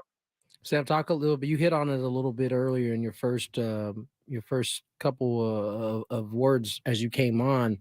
Fans are stopping by. They're obviously mourning, but they're also grateful. Talk a little bit about that last part from what you've heard from the folks who have shown up and offered their condolences. Yeah, I've talked to a number of different fans who have come over the last couple of hours, and obviously, again, they're sad. I've seen some tears as people have walked up to the photo and the flowers, but again, there just, I think, is a real sense of gratitude for again that commitment, that investment, what Peter did for these fans and did for this city, and again the person that he was, and I think a lot of these fans have had some different interactions with Peter. I saw it firsthand at spring training, in particular, when he was down on the field at Petco Park. So I feel like a lot of fans feel like they have a really personal connection to this team's owner. So I think that's part of the gratitude. And I should also mention Yu Darvish was here about 5-10 minutes ago with a bouquet of flowers and placed it, with all the rest of the flowers under the photo of Peter Seidler. So Yu Darvish has been here, which I think is just an incredible gesture on Yu's part, and really, really special to see, and really, really great to see. Yu Darvish, one of the leaders of this team, and one of the biggest stars, not just here in San Diego, but one of the biggest baseball stars we have worldwide, showing his appreciation, paying his respects. I thought was just an outstanding job by you to show up here this afternoon. And I should pass along this information. I don't know how much you guys have said or not said, but it'll be open here at the home plate gate until midnight, and then reopen from 6 a.m. to midnight tomorrow. So good job by the Padres keeping this open for such an extended amount of time. And it's again a somber scene here at Petco Park, but I think a great job by the Padres setting this up and allowing fans to come in and show their appreciation. Sam, it's definitely a sad day. Did this catch you a little bit by surprise? I mean, I feel like all of us felt like we had heard that Mr. Seidler wasn't doing well, but this news was a bit stunning and a little hard to digest early this morning. Yeah, I think stunning is the right word. Obviously he had been recovering from a medical procedure, that had been well documented and had, a medical history, but I don't think anything could have prepared you for getting the news this morning. And yeah, stunning, shocking, and just so unfortunate at 63 years old, and still, still so much life left, and just, yeah, so stunning and shocking and unfortunate. And it, when the news came across, it just made me so sad, right? For his family, for this organization, for this fan base, because, I feel like Peter Seidler really felt like this organization, this ballpark, this city was is a truly special baseball town. And, and I tweeted out the quote earlier about, one day the baseball gods smiling on the San Diego Padres and there being a parade, something he said, back in the spring. And, I tweeted it earlier, but, hopefully that parade happens one day and that's part of his legacy. Right. Hopefully, certainly his legacy will continue to live on for decades and decades to come for baseball fans and everybody here in this city. So stunning and shocking, certainly when you read the news. But certainly a good opportunity here at Petco Park to remember and appreciate the man that Peter Seidler has been. Well, Sam, on this difficult day, we appreciate you taking some time to join us and for heading down to Petco Park, and being there with the fans. You're always there for us, Sam, and we appreciate that quite a bit. And hope we'll catch up to you under happier circumstances here in the next few weeks. Yeah, thank you guys for having me on. And again, my condolences to Peter Seidler's family and the Padres organization on this very sad day. No doubt. Sam Levitt, the pre- and post-game show host of Padre Baseball down at Petco Park. And as we mentioned earlier, parking is free down there. They've opened up the tailgate lot and I think some others, wherever there's parking available. Obviously, people are working downtown and, on a day like today. But where there is some parking, it is free. And you can head on down and pay your respects to Peter Seidler.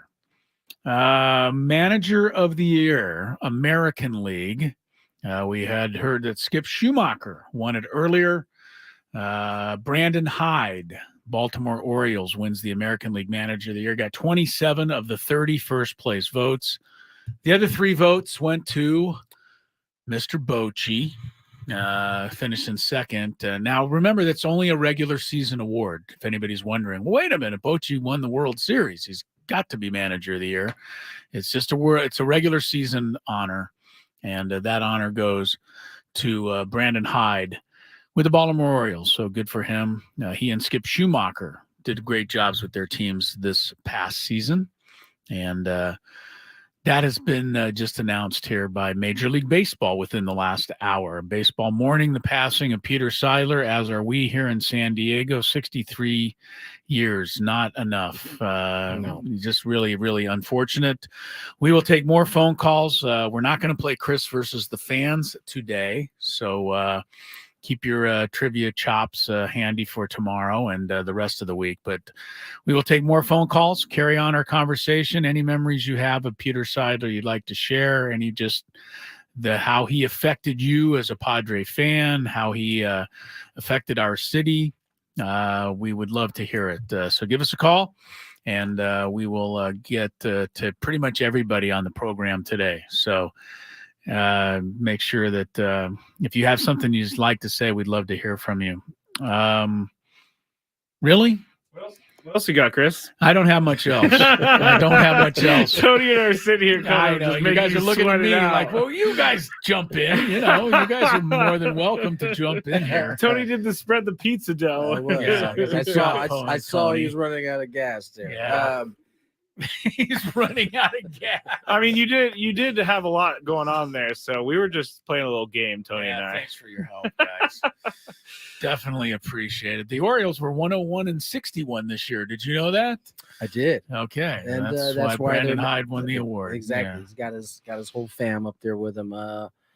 Lakers are in action tonight. You know, Scraby, your favorite NBA Cup back the in Cup action. is back going again tonight? It's Tuesday. It's Tuesday. It's the third Tuesday of the month of November. So Cup day. Just Tuesday and Friday. Cup day, baby. Lakers are 1-0 in NBA Cup action. We get to see their floor today. I What hope- does their NBA Cup floor look I like? hope the people that change the floors out are getting bonuses for all of the floor changing they're doing for this Doesn't NBA matter, Cup. man. They have to take it out to put the hockey rink Right, I was about in. to say they do this all the time. So this is something they do. Yeah, This is unnecessary. They do You it get to overnight. see the They do it Lakers- over. That's what's happening overnight in an arena near you. I know. They're changing the Sometimes floor. it's done overnight in LA. Sometimes you got to do the Sometimes you have to do it that afternoon before evening. the game.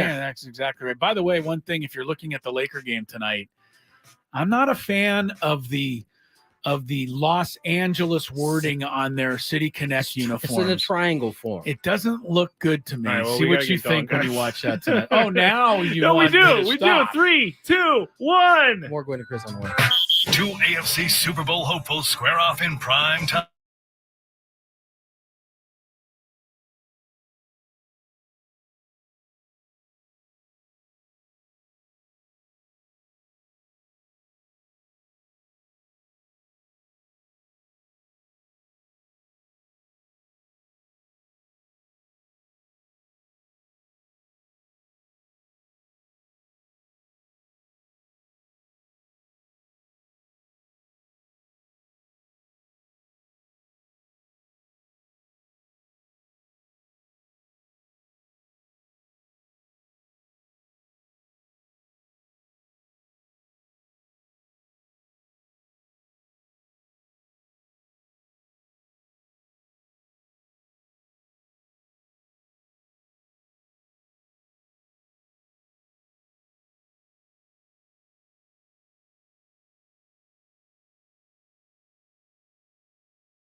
We will forego Chris versus the fan today in honor of Peter Seidler.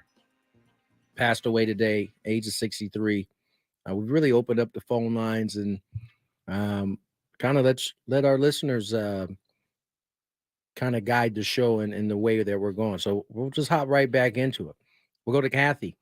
Kathy, welcome to the show.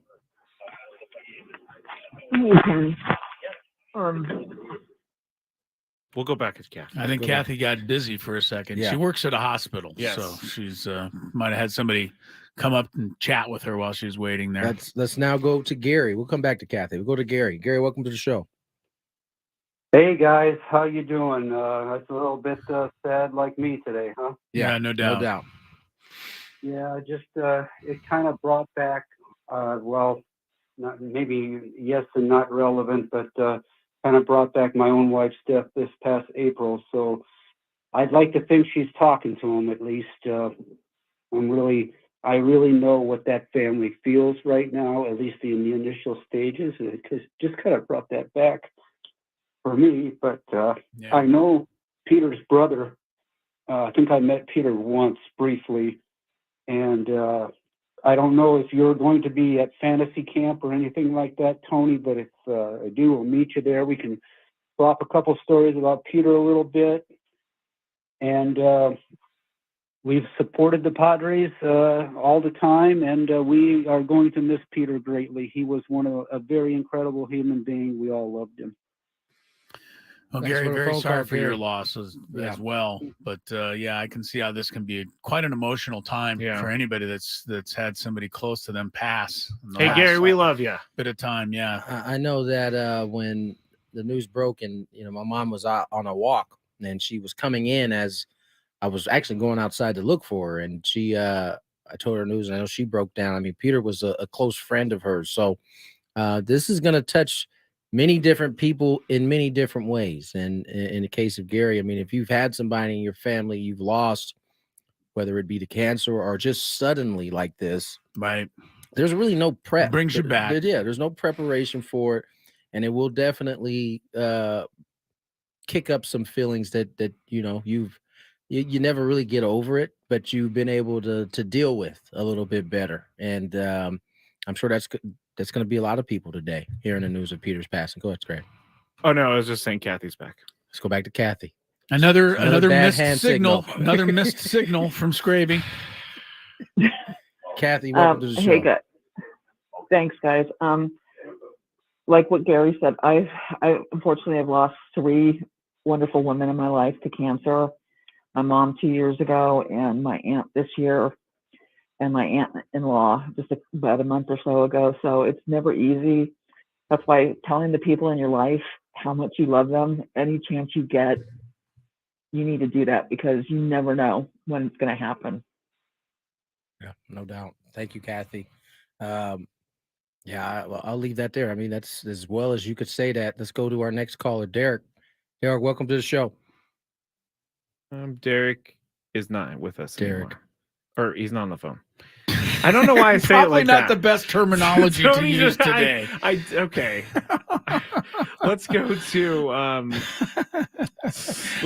Scraby can mistakenly he just has a way with mistakenly insert humor into the show. He has a way with words. I There's didn't no mean doubt it that about way. it. Let's go to Kyle. Kyle, welcome to the show. Hi, how you doing, fellas? Hi, Kyle. It's I'm not gonna lie, it's been hearing the news today, it's been pretty sad. I don't personally have a story with about Peter, but I know that he did a lot for this community to bring us all together. Sorry, I'm getting a little emotional. Okay. What he's done for us to bring us all together, for the homeless that he's done down there, it's absolutely remarkable. And I feel like we lost a good man today. No doubt about it. Thank you, Derek. Kyle. Excuse me, Kyle. Derek's no longer with us. Chris. I gotta rephrase that. It takes me back. What Kyle was just talking about. It takes you back to that which inning was it in the Dodger game? Was it the sixth? Seventh inning. Seventh inning. Takes you back to the seventh inning, and I still can visualize it when I close my eyes. It's raining down, and not a soul in the stadium is bothered by the rain that's coming down. They're inviting it. Usually San Diegans are allergic to rain. I mean, the moment a drop comes, everybody like disappears. But that feeling is in large part due to Peter Seidler. Like being able to be in the rain as the Padres take down the Dodgers in that DS series before moving on to that NLCS. That is an energy and a vibe that he was 100% behind. Yeah, and he helped create it. And those are memories that, although it didn't end in a World Series title, those are memories that will stick with people for a very, very for a lifetime in some cases. No doubt. And I've never been an owner of a franchise, but I imagine that's part of the legacy that you want to leave behind is creating memories for families and generations of people that come through the turnstile. Yeah. Absolutely. Yeah, I agree, Tony. I mean, good owners can have an amazing impact on the community in which they own a squad. And, I brought it up earlier. I don't mean to pile on Donald Sterling and, the whole relationship we, have with the Spanos family here, but we have had our share of seen the other side of it, and it hasn't worked out well. But in this case, it worked out wonderfully with Peter Seidler, and there was a love affair between he and the Padres in this city, and that's quite a special thing to leave behind. I don't think it's a mistake that it seems like the owners that have bought into the city, like fully invested themselves, not with money, but in how they move in the city and how they attach themselves to it, tend to have the most success because they are invested. It isn't just, as you said about some owners, Chris, that they take a team. It's just another part of their portfolio. Just imagine if we would have, the things worked out differently and we got John Fisher from Oakland instead here in San Diego. I mean, that's how you feel for the people in Oakland because they have to go through that, lose their baseball team because of the ownership there. Yeah, by the way, that is supposed to pass here in the next week, I think. Make it official, yeah.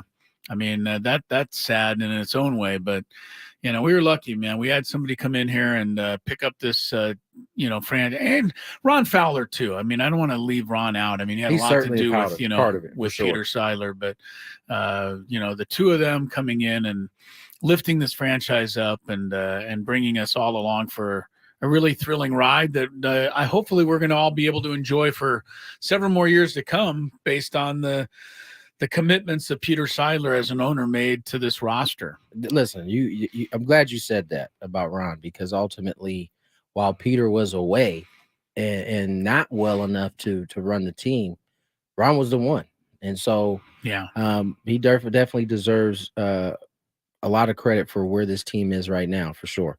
Let's go to Matt in San Diego. Let's go to Matt in San Diego. Matt, welcome to the show. How's it going, guys? Thanks for taking my call. No problem. What's on your mind?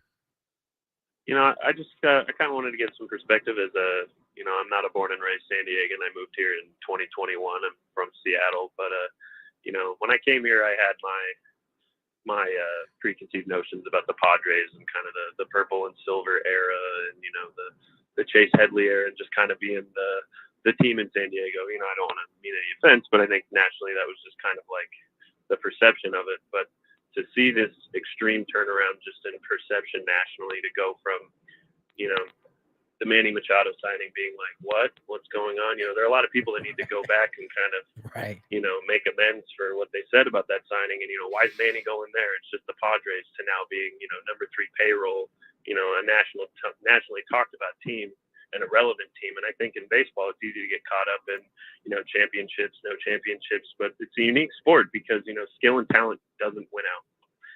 There's enough randomness to this sport where it just doesn't always work out. You can spend the big bucks, you can sign the players, and it just doesn't always work out. But I think the best thing you can ask for, especially as a small market team or a medium market team, is long-term relevance. And I think I think Peter Seidler's legacy in the city will be putting this San Diego team in a good position for long-term relevance to really become a player in this league for a long, long time.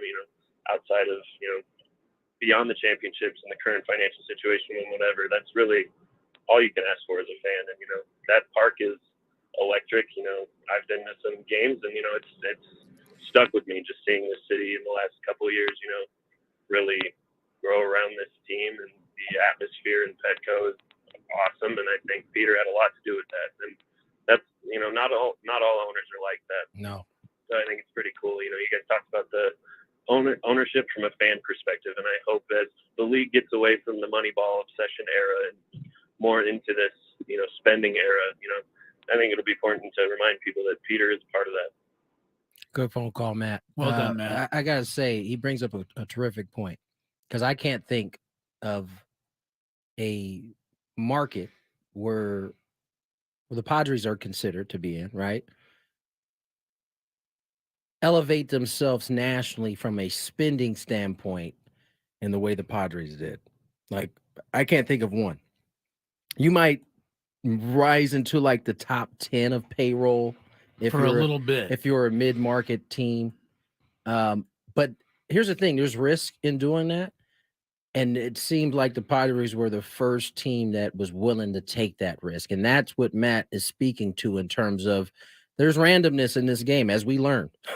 You could have a terrific roster on paper, and shoot, you could even have a terrific year by a lot of guys, but it doesn't mean you win enough ball games. And the steal, and that is what deters a lot of owners in this mid-market, small market area to even want to go that route. Never mind deterring, Tony. How about just owners who use that as an excuse not to put together a contending ball club, Dick Monfort and others. And others. He slips in there at the end. I didn't want it all to be on Dick. That is we're a small accurate. market. We can't compete with we're going to complain about the Yankees. We're going to complain about the Mets, and we're going to complain about the Dodgers. And oh, by the way, we're going to accept Their money. Luxury tax money that they send Please. me every year, and I'm going to put it into my pocket while I don't put together a contending team for the people in my city. That is far more Well said. happens far more often than what Peter Seidler did happens. Here's the other thing, and we're a long way from knowing how this ends. Whoever takes over or has that role has some extremely big shoes to fill in terms of the person, how people have loved the fact that the way that Peter Seidler did his ownership thing. It's not going to be an easy spot to fill, however that happens. All right, let's step away. Let's get to break. More Gwynn and Chris when we return. Here's some traffic. From the 97.3 The Fan Traffic Center, here's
Peter Seidler today. But one thing that we will continue with is your opportunity to win our biggest fan contest. So stay tuned, listen, hear your name called. Hopefully it will be you who is announced at 5 o'clock in our biggest fan contest. And if it is you, you'll have 10 minutes to call in and qualify for a chance to win a night in the Odyssey Suite with all your friends, family, and the hosts of the programs here on 97.3 The Fan. So we will do the biggest fan contest. If you haven't signed up yet, it just got started yesterday, so there's plenty of time for you to get involved. Go to our webpage, 973thefansd.com/biggest fan, and just sign up. That's it. And then listen to the morning show with who are those guys? Ben and Woods. You okay, Chris? No, I'm good. The Coach John Quintero show, our show, and listen for your name to be called once every day. We'll call name 3 times a day on each show, and give you a chance to qualify for the grand prize. Did you ever share what Ben Higgins wrote? I did not. I thought it was a touching. Let me go. Thought grab Ben it. hasn't been on the air since they.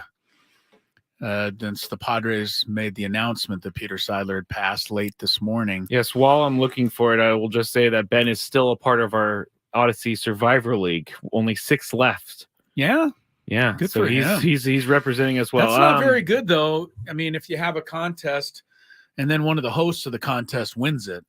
Well, the contest doesn't have a prize attached to it. That's so true. It's That's just true. for Good for Ben Higgins, pride. though, man. That's pretty impressive. But yeah, here's what he shared. He said on X, a few years ago, before I'd really met him, Peter Seidler heard my son had been diagnosed with type 1 diabetes. He invited me to Petco Park for a chat. He talked about his own battle with type 1 and offered to help my son and our family any way he could. P.S. We'll miss you. Yeah, very nice. no doubt. Remembrance by Ben Higgins there. All right, more phone calls, beginning with Troy out there on 97.3 The Fan. Troy, welcome to the program.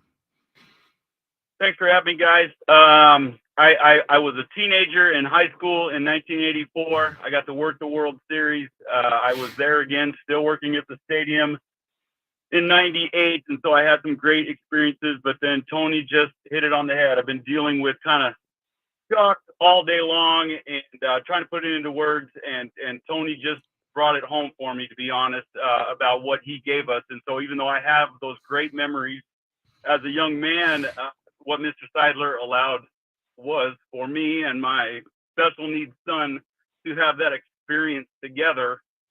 We have season tickets and we're able to go to all those playoff games and the Dodger series.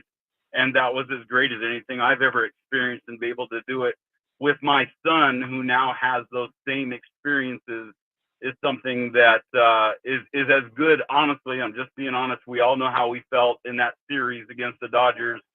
I will say, for me, a 45-year Padre fan at 56 years old, or 50-year Padre fan, that was as good as a World Series for me, being able to experience it with my own son as he is now a young man. And that is what I'm grateful for. That's what I'm thinking about.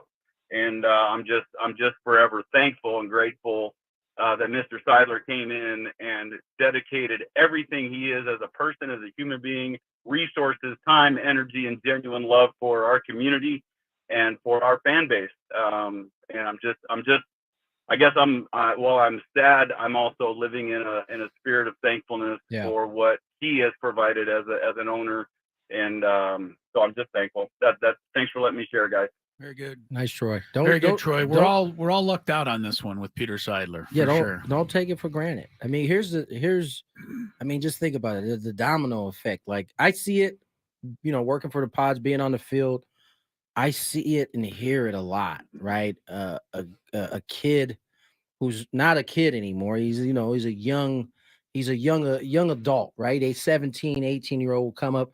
Guy like Manny's been in the league for 10 years, right? You see it all the time. When I was such and such, I took this photo with you, right? Those memories last forever, right? And so everybody knows where they were when we beat the Dodgers. Everybody, right? Everybody could tell you exactly where they were. Yeah, they could tell you. I think I was sitting next to Scraby, was I not? What are we talking about? Sorry. We're doing a radio show over here. I know. I respect the fact that you didn't even try to lie there. You said, I don't know what you guys are talking about. Where were you? Never mind. No. Tell me. No, you never mind. I was trying to get I found a new topic for the Big Five, and I was reading the article about Juan Soto. The Big Five is actually the next segment. I know. I was just reading to make sure. I didn't know I was going to be called upon. That's funny. I just want to say that Troy, the gentleman that just called, he is a very generous guy as well, because a couple years ago he invited me to a game with him, and we went and we had great seats, like right down the first base line. Oh, is this when you became friends with JD Davis? You better believe it was. You thought you became friends with I JD saved his Davis? life, remember? Yeah. There was a foul ball hit. He was still with the Mets. He came running over to the to where we were, to the net, and he came almost over the barrier, and I put my hands up to stop him. You do realize there's a net there. So even if he goes over the barrier. It was past the net. So he ran into me. He ran into me. So I put first base. I was at the game. He ran all the way back, and he caught the ball. I have the video on my Instagram. He didn't catch the ball. No, he didn't catch the ball. You're right. The ball. But I have the video on my to the Instagram. net, But you pushed him up. Maybe he was with the net. Definitely. Either way, JD Davis and I are friends. Because Boy, you have Troy. a clear memory of that for sure. I do have a clear I'm glad memory. You decided you to speak don't. on that as opposed to what we asked you about, but you still don't know about. Yeah. What did you guys say? By the way, I heard Could someone JD tell Davis me? interviewed after a game-winning home run this year, and he said, before I comment on my game-winning home run, I'd like to thank Matt Scraby, the fan in For San helping Diego, me out of the net. who saved my life. Yeah, I'm getting laughed at on the stream. Can you guys just tell me what you asked me? No, we're moving on. Please? We are moving on, young man. Young man. I asked you if you wanted $1 million tax-free. No, you didn't. Now I'm gonna have to go listen to the podcast, figure out what you guys are talking about. I love that you are actually in the room with us on the radio and have no idea what we were talking about. I'm a man of many things over here. You are. Let's take one more before we go to the Big Five. Who we Michael in Lemon Grove. Michael, welcome to the show, brother. Hey, thank you guys for having me. As a lifelong Padre fan and having some core memories of the queue with your dad, I just want to thank Peter Seidler for making my life as a father much, much easier. I've got two boys that are 6 and 4, and I'm married into a family with a ton of Dodgers fans. Oh, so man. So I had an uphill battle, but what he did for this city and for this team made my life so much easier to make those kids Padre fans as well. Huh. We were at game 3. Cronenworth hit that single in the first inning, got that RBI on the board, and they were stuck. I woke them up out of bed when Joe Musgrove got his no-hitter to make sure that they were there for that. That a boy, So, Michael. That's a good dad right there. Yeah, I just want to say thank you to the Seidler family, to the entire ownership team, and to the city to get behind these Padres and to stay behind these Padres over a rough season. And we're coming for that big cake next year. Love it. Ah, that a Love it, boy, Mike. Michael. All right. I mean, Coming for the big cake, man. I mean, now that's like the third call we've got that has had to do with fatherhood. And, Yes, a lot of people are and I can't listen. mentioning that. Having grown up in this city and watched a lot of bad teams, mostly bad teams, sprinkled in with some good teams. Fortunately for me, my dad was on the field, so there wasn't the same type of, come home and like have to explain to me why the team isn't good. I kind of just learned it as we've gone, but I can imagine for But you did have to listen to your dad complain every time he went 2 for 4 about the 2 times he grounded out on the way home. I heard that complaint, but I also heard the complaint of wanting to be better. But the point is that I imagine for a father, son, father, daughter, mom, son, mom, daughter, however the combo is, right? Right. It's hard to keep a child interested, I would think, in a team that's not very good or consistently bad. Mhm. There's usually at that point that's the reason why you have a love affair for a guy like Tony Gwynn or a guy like Cal Ripken who stays there, because that usually ends up being the thing that you have to hold on to in order to feel hopeful about the following season. I think Peter changed that. He helped change that, right? Where now, yes, you could still attach yourself to a player, but I would say in that since 2020, you've been able to attach yourself to the team. A team, right? Yes, isn't that nice? You have a choice of many players to attach yourself to if you choose to, but for that father-son, mother-son, father-daughter, mother-daughter combo coming to take their child to a game, guess what? You now have a team that you can attach yourself to. One thing you can thank Peter Seidler for is the anguish of an 82-80 season. And I mean that only in the kindest way. Great point. Because an 82-80 season would have been celebration time around here many years ago. But now he has helped raise our expectations to the point where 82-80 was agony for us. I would say not even many years ago, right? I mean, 2020 was really the first. That was the breakthrough. The breakthrough. Yeah. I know it was a short season, but that was the first time that we all got to say, aha, this is what they were doing and what we've been waiting for, right? And it only got better from that point on. Now, the record may not indicate that it got better each and every time, but you're right. 82-80 for a long time in the city would have been something to be like, ha, we had ourselves a good season. Yep. Not the case anymore. Not this time around. No. Thanks, Peter Seidler. The chat won't tell me what you guys asked me. Good. So You don't deserve to know. Everybody's closing ranks. Yeah, I said, does anybody know what they asked me? And someone said, no way, dude. Hang with him, buddy. I'm going back to the podcast as soon as we're done with this you got to segment. do it the hard way. Hang with them. All right, we are going to do a big five today, just to kind of get our minds on some other things. But if you have Peter Seidler things to add, we'll go back to the phones shortly. So stick around for that. More Gwynn and Chris coming up. This is Zach Gelb with an Odyssey Sports Minute.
4:38 on the clock.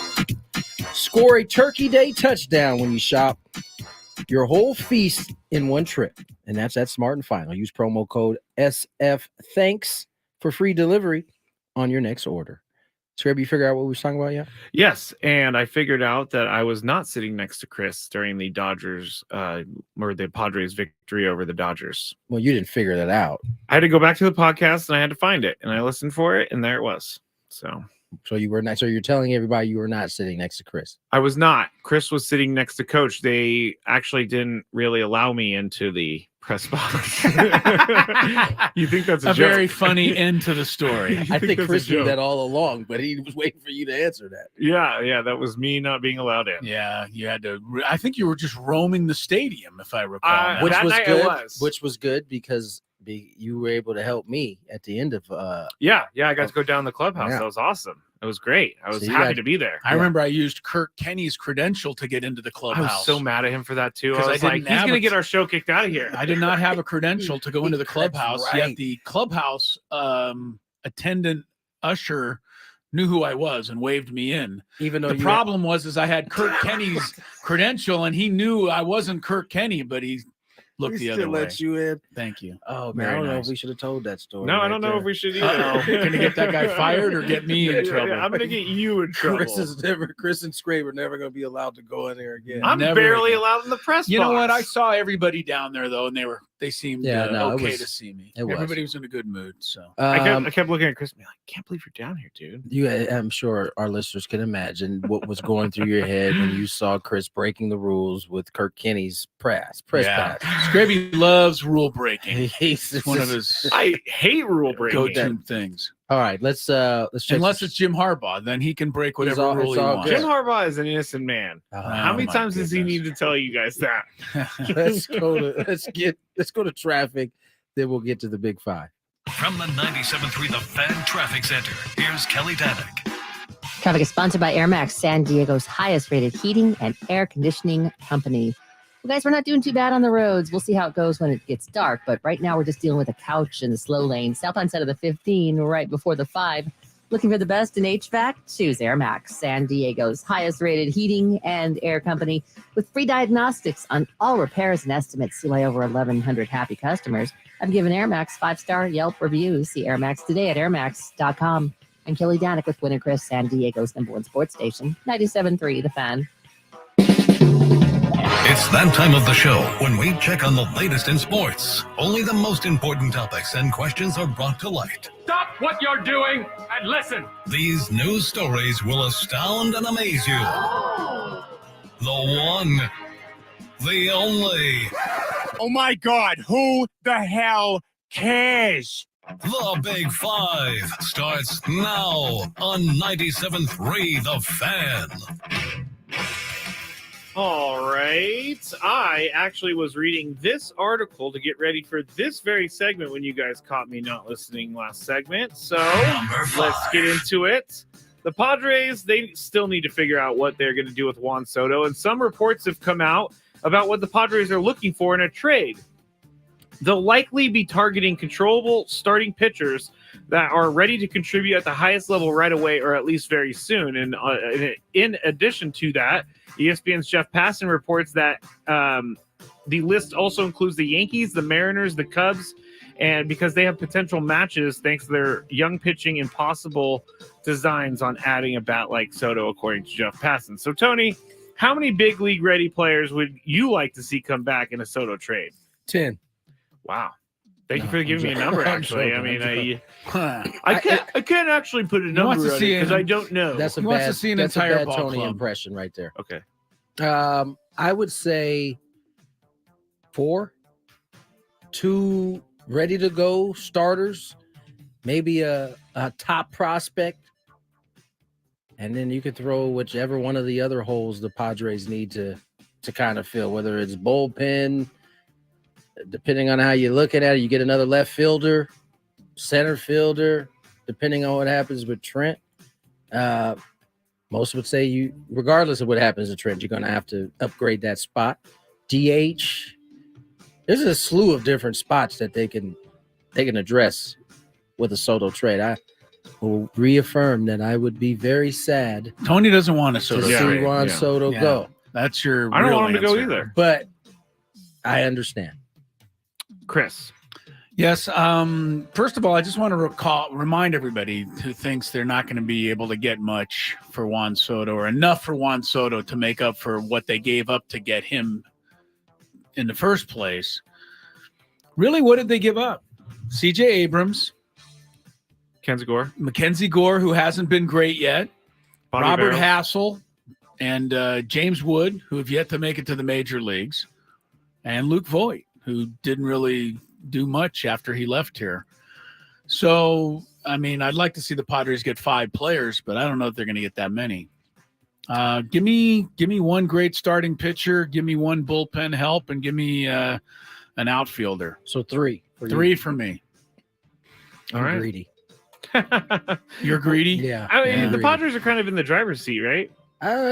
You always think you're in the driver's seat. Until you're not. But anytime you're giving up that player, You're not in the driver's seat because right? something 'Cause, happened. I mean, just think. I mean, we got Soto, and as Chris said, we gave up Abrams, who I think is going to be a really good player. Gore, right? They gave up the bullpen arm that I don't remember my man's name, but he threw like 1,000 miles per hour. We gave up another guy besides the 5 players I mentioned? No, well, he was one of the 5 that I'm. Well, okay. who did you mention? James Wood. James Wood. That's another huge one that they didn't want to give up. Hassel. And then Struggle. Who was the other? I know Luke Gore. Voigt and Abrams and Gore. I thought So that there was it. 6 then. There was Then another a one. 6th guy? Yeah. I'm looking right now. I'm not sure about that. Oh yeah. This is why, because I haven't really heard of him. Harleen Susana. Yes, this dude was throwing like 100 down in the minor league. So I'm saying, but the point is, as Chris said, all 6 of those guys. I mean, CJ, I think finished like you would expect a prospect of his caliber to finish this year, but none of them got to the level of what we saw Juan Soto do. So, you're going to get what you get back, but the question is, do those pieces fit and help your team for what you're trying to do right now? Yeah, it's not as easy. The Nationals were in a completely different spot than the Padres are in right now, right? Nationals were conceding the rebuild. They were saying, we want your youngest and your best. Padres aren't necessarily saying they want your youngest and your best, but we want some dudes who can come in and fill these spots and help us get to where we want to go. Well, we'll keep an eye on that. Number 4. The Buffalo Bills have fired offensive coordinator Ken Dorsey and named quarterbacks coach Joe Brady as his interim replacement. The Bills announced this move this morning, less than 24 hours after their upset loss at home to the Broncos last night on Monday Night Football. The Bills are now 5-5, and they committed 4 turnovers in the loss, including 3 by Josh Allen, who leads the NFL now with 13 turnovers and 11 interceptions. Chris, I think you always say too, it's probably not the coordinator's fault that they're losing, but they fired him anyway. What do you think is the actual problem with the Buffalo Bills? I think they fixed it. I think their coordinator stunk. He didn't get the ball to Stephon Diggs enough. He's on your fantasy team. Yeah, I was ahead of you by 20-something points last night. I wanted to beat you by 50. Humble brag. So I'm upset that, you said the same thing about your trouncing of my wife earlier this season. I do seem to have a recollection of that. So I'm just getting you back on her behalf. I don't remember. Of course you don't. We can pull the tape on that. Tony remembers. I remember. Yeah, I was a little uncomfortable how much trash you were talking. Okay. You were really talking trash. Oh yeah, Chris is here, even though I beat his wife by 70 points yesterday in fantasy. That might be verbatim what you said. Pretty close to what you said. Okay, I may have said that. Anyway, no, the problem is that Josh Allen has got to start taking care of the football. Yeah. I mean, he just tosses it away too often. And the thing that gets me as a Miami fan is, and I don't have his Miami stats in front of me, but I don't think he's ever committed a turnover against the Dolphins. Like, he plays perfect football against them every time. I know he's capable of it, but he just seems he doesn't value the ball enough. The turnovers are killing him. 4 turnovers. If you're -4 in turnovers, you're not going to win many NFL games. No. I don't care who you are, and that's the Buffalo problem. They got to hang on to the ball. Yeah. Tony, what is the actual problem with the Buffalo Bills? I'm willing to give Josh Allen a pass on this one and blame it on Ken Dorsey, former University of Miami quarterback. Do you guys remember when he had his tantrum that one game? Yeah, the Miami game. Yes, was it last Miami? year. It was, Yeah. Slammed his helmet. He took a lot of heat. Yeah. I just think when you watch the Buffalo Bills offense, there's too much scrape. You bring this up often. There's too many. It seems like it's like, as opposed to asking Josh Allen to go out and be special for, a handful of plays, like make about 5. It's like they do the opposite.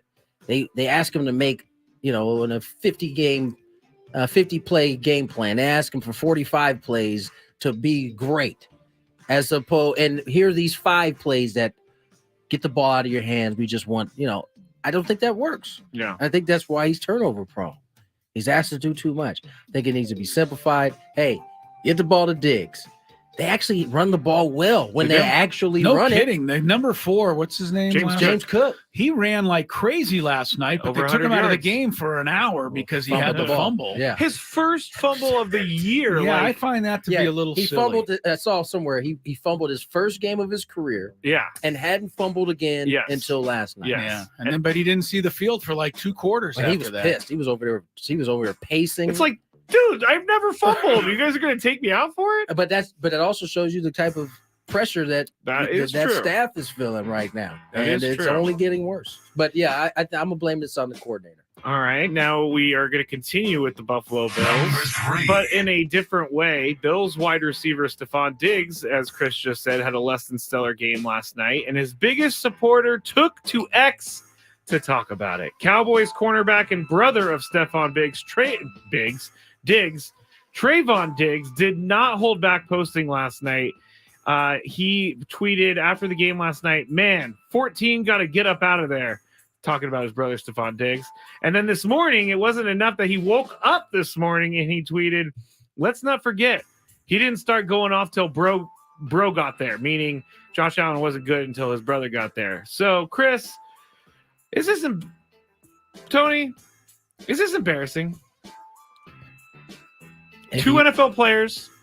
If you don't was what embarrassing For Trayvon Diggs to be tweeting like this? I don't know if it clearly is not embarrassing for Trayvon Diggs. For him. He woke up and chose violence again. 11 hours later.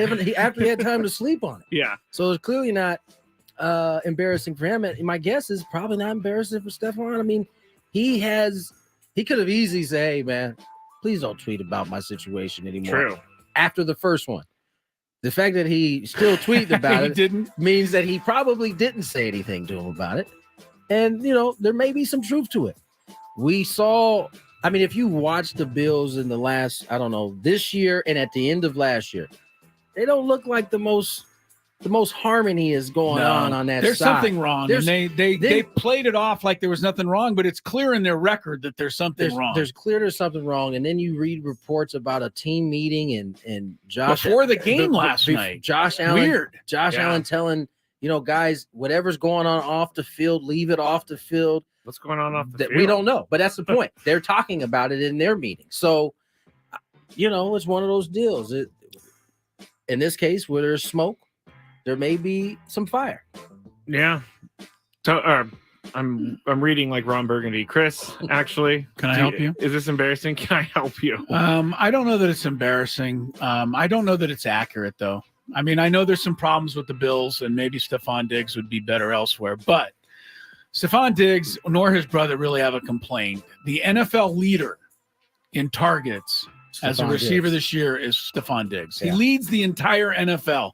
They've thrown to him more than any other player's been thrown to. Last night, they didn't throw to him enough, obviously, but for the whole season, he's done pretty well. I also have a problem with him calling his brother 14. But can I say something? Yeah. I was going to comment on it earlier before I knew it was a problem for you. Okay. I found that almost all football players refer to other football players by their number. Trent Williams said they could 31. They could be the best of friends. Brothers. They could be brothers. They are still going to refer to you by your number. Yeah. That's that's something I thought I'd noticed, but the more I hear them talk, you realize that that's how they communicate. Man, 14. Man, 16, man, he's just killing us behind it. Number 2. Do you guys remember who Fairleigh Dickinson is? Beat Purdue last year in basketball, right? Yeah. So do you remember who? Yes, it's a school. I tried to present it as a person. Yeah, yes. I know what you tried. Fairleigh Dickinson beat Purdue, as you guys said, and donors actually ended up getting them out of their film room, which also doubled as their shower. So apparently, Fairleigh Dickinson watches film in a shower, in the team shower. And it was so bad that some of the water was starting to leak out onto players' heads as they were watching film from the shower. Just the shower, like the leaky faucet or leaky shower head would just drip while they're watching film. So they beat Purdue, and donors donate a lot and got a lot of money brought in. $500,000 they brought in. So Fairleigh Dickinson's going to get a new they're going to get a new film room. And so a film room is basically just a room. It really but is. It's not really need anything bunch majorly special. Some chairs and a projector. Yes. But they're going to actually get a real room for this and not the shower anymore. Okay. So, Chris, now that we've had good acoustics though in the shower, when you need to drive home a point about somebody not missing an assignment. Coach, I can't get this when this water's dropping on my head. That would be me. Stop making fun of me, Coach. Chris, now that we have had a few 16 seeds beating 1 seeds, do you foresee more 16 seeds winning? There's only been 2. But it's been in the last It's 7 been years. recently. I don't know that we'll see many more. I think we probably will because the teams, the number 1 teams aren't as good as the old number 1 teams used to be. But the last time a 16 seed beat a 1, it was Virginia that went down. And Virginia won the national championship the following season. So we'll see if Purdue can repeat that. Tony? What? Yes! No, I'm joking. I don't expect to see it happen a whole lot more. There's usually the number 1 seed is far superior. It takes an extremely bad night for the number 1 seed to lose that game. Yeah, that's true. All right, number 1 is going to be on the other side, but it's a special number 1. We're going to go back and we're going to listen to Adam Klug interviewing Peter Seidler after they beat the Dodgers in the NLDS. We'll have that audio for you next on 97.3 The Fan.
under his watch, the Padres snapped a 14-year drought, made the postseason in 2020, and returned, of course, in 2022, and highlighted all of that by beating the Dodgers to win the division series, a victory at Petco Park that everybody here in San Diego remembers fondly.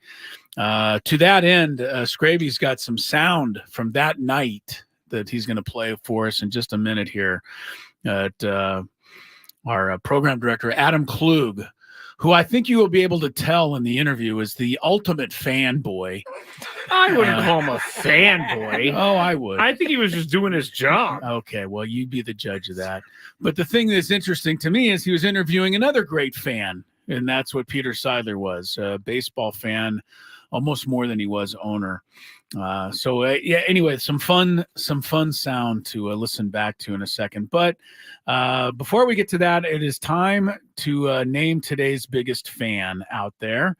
And if your name is Rich Dodson, D-O-D-S-O-N, Rich of Imperial Beach, you are the biggest fan today. So, Rich, give us a call. The phone number to dial in is 833-788-0973. Rich Dodson of Imperial Beach. You have 10 minutes to call us. And if you do call, you will be registered then for our grand prize of 20 tickets to a 2024 Padre game in the Odyssey Suite.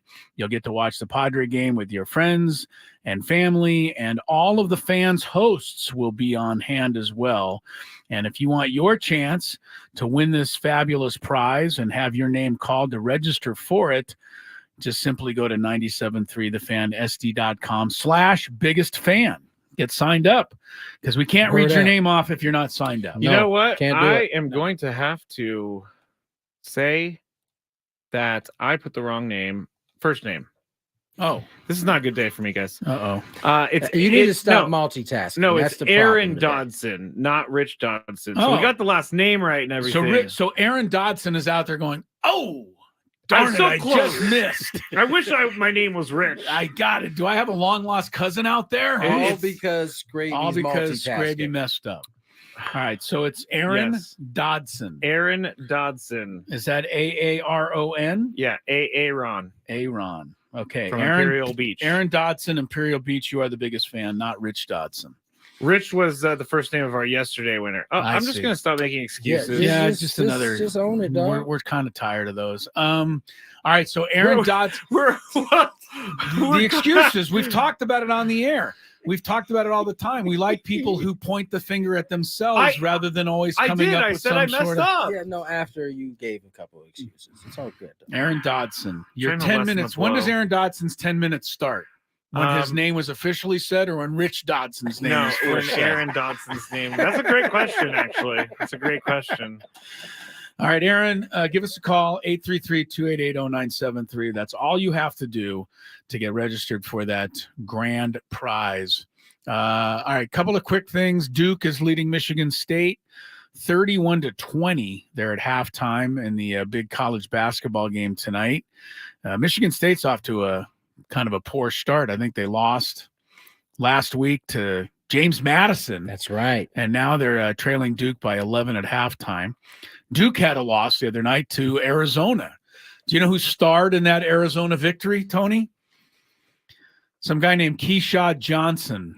Oh, that's Had right. a monster Former game. Aztec. Yes, for Duke, for Arizona when they beat Duke. Arizona got two good transfers. They got Kashad, Yeah. and they got the kid from North Carolina that transferred, who was like the lights out shooter. Yeah. Arizona's. You know what? I don't worry about Arizona anymore. They beat the pants off us at the beginning of last year, and look what happened at the end. Did not make it. That's the way it worked out. By the way, the Aztecs play tonight out at Viejas Arena. Well, Long Beach They're State? hosting Long Beach State, and Scraby, you recall my how upset I was on Friday night that the BYU game was only on ESPN Plus. Yes, and that I'd have to stream it Mhm. or pay extra for it. Yeah. Oh, to go back to those days. This game tonight isn't on television at all. Yeah. Like nowhere, no how. I don't understand that, but I don't neither either. here or there. Not a fan. of that.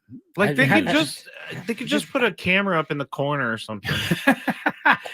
People would watch. National champ. This team was in the national championship. Yeah, they're not getting treated like that. I think all their games should be televised one way or another. I do know that they released something yesterday that has a few more games that are going to be on TV, but I don't know which games those were. Give me a second. You can go to the. I do want to say this. If you have the Aztec website, goaztecs.com. You can stream the game on the Mountain West Network. Oh, yes. Yeah. So there is a way to watch the game. You can stream it. You'd have to stream it on goaztecs.com. But so there is a way to watch the Aztec game tonight, but it's not on regular. It's television. on. Last week they announced that they had come to an agreement with Cox Communications, the YourView network, to air 3 of those games on their network. So that's only if you have Cox. Channel 4 and Spectrum Channel 4. So you can see it on Spectrum Channel 4 or Cox Channel 4. But not tonight's game. No, tonight's game, Long Beach State, Tuesday, November 14th. It'll be on tonight? Yes, and then wait a second. Take everything I said back. It wasn't even in the newspaper. I mean, I looked at the listings today. I'm tired of these excuses. He could wait. He could. That's so not even. Wait but the timing on it is just poor. It's bad timing. It's not even good. It's bad timing, but he couldn't wait to get that one off. Yeah, whatever. No, but you can watch it tonight, Chris, because I know you have Spectrum. So what about for those of us who have DirecTV? Can we watch the game? You're gonna have to go to Chris's house.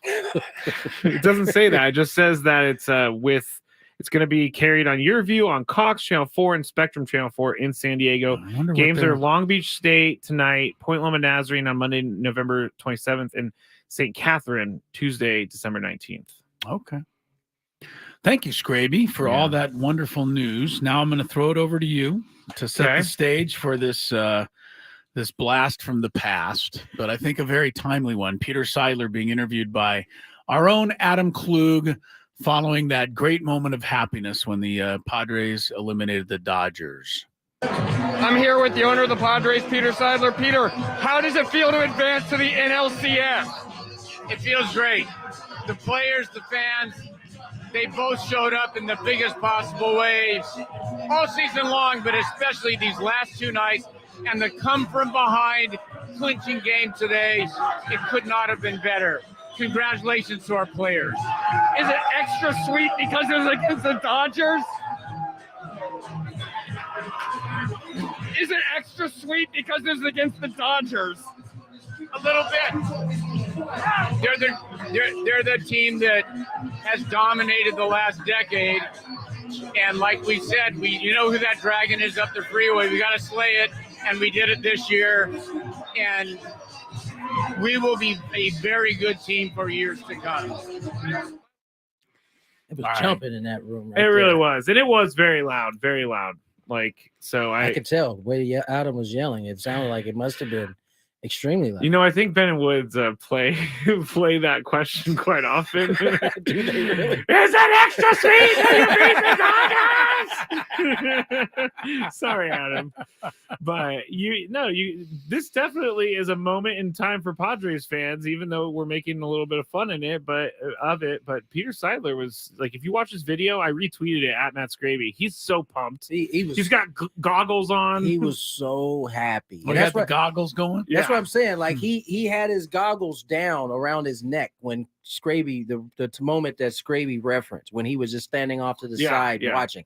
He had already kind of done the celebration, and he kind of got out and was just watching and listening to that interview. You can hear it in his voice. Like, I mean, he's having to yell over the music that's in there, but he was super, super excited and happy for the city and his ball club. He said it. I'm happy for these players. Yeah. And that's not just speak, because that's how he was acting in the clubhouse. He was enjoying their happiness as he stood off to the side. We're going to miss Peter Seidler, certainly. And, the Padres are going to have to forge on. Obviously, if you want to pay your respects, the home plate gate at Petco Park has been open all day today. People are coming in with flowers and memorabilia and paying their respects to Peter Seidler. The Petco Park home plate gate will be open till midnight tonight. Parking is free down there. So if you choose to do that, please feel free. They will close at midnight tonight and then reopen tomorrow at 6 a.m. Padres CEO Eric Grupner today, commenting on the loss of Peter Seidler, thought it was worthy to read because Eric Grupner is really good at making these kinds of statements. I think he's got a good way about it. The Padres organization mourns the passing of our beloved chairman and owner, Peter Seidler. Love and prayers encircle Peter's family as they grieve the loss of an extraordinary husband, father, son, brother, uncle, and friend. He was a kind and generous man who devoted to his wife, children, and extended family.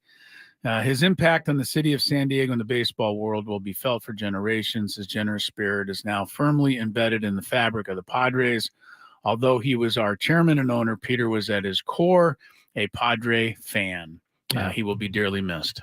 Once again, there's that word again, owner, fan. Yeah. That's come up quite a bit today. You've heard that. You've heard kind. You've heard, those are the two words that generous. These are the words that are coming up pretty consistently. Yeah, we're going to hear from Jesse Agler, your partner and the voice of the Padres. I think the other angle, Jesse mentions it a lot, but is the fact that he made you feel at ease as just a normal guy, not the owner type, not the boss type of guy. Yeah. We had a great owner there in Peter Seidler. It's going to be severely missed. Do I have time to sneak a couple more phone calls in? Let's go to Nicholas out there. Nicholas, thanks Which for line waiting. is that? That's number 4. Thank you. Hi, Nicholas. Hello? Nick. Are you going left or right? Nick, you guys hear me? Yeah, are you going left or right? You going left or right? Your signal is on. Are you going left or right? I just made a left. Okay. All right. Good for you. What's on your mind, Be Nicholas? careful. All right. What's Well, thanks guys for taking my call. And I tell people I've been a Padre fan since before I was born.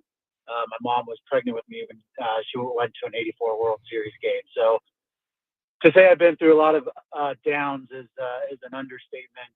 And when John Moores was going through selling the team, that was really a down time for the Padres. And went through the Jeff Morad and then finally Ron Fowler and Peter Seidler came on board and really injected new life into the franchise. And when Ron Fowler left, I stepped away, was a little bit nervous, but then Peter Seidler came in and it's just been it's something I never imagined.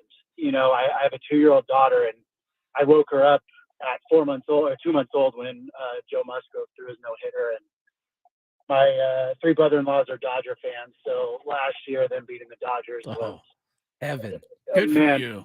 Good for you, Nicholas. And my daughter was asleep, and I went outside and was hugging and cheering with random strangers because I just wanted to lose it inside. But I didn't want my wife to kill me.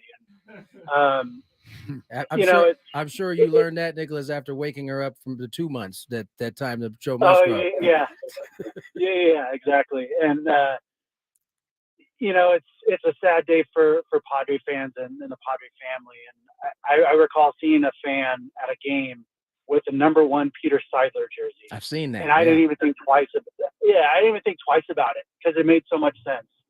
And, it's a day of reflection. We can look ahead another day.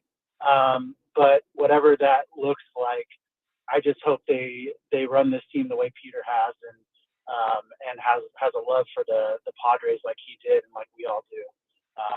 And may he rest in peace and condolences to his family and you guys as well. I know you guys are hurting and Tony, you shared how your mom felt, so much love to her as well. And Chris, you said it best.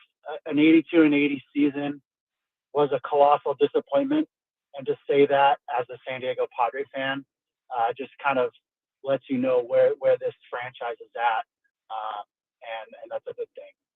And so rest in peace, Peter Seidler, and thank you guys for taking my call. Very good, Nicholas. One of many really, really good phone calls today. Yeah, he brings up a really good point. How different things could have been had Jeff Moore had been able to finance the rest of his payments. That's the only reason why Ron Fowler and Peter Seidler were able to buy this team. This team was sold. John Moore sold this team.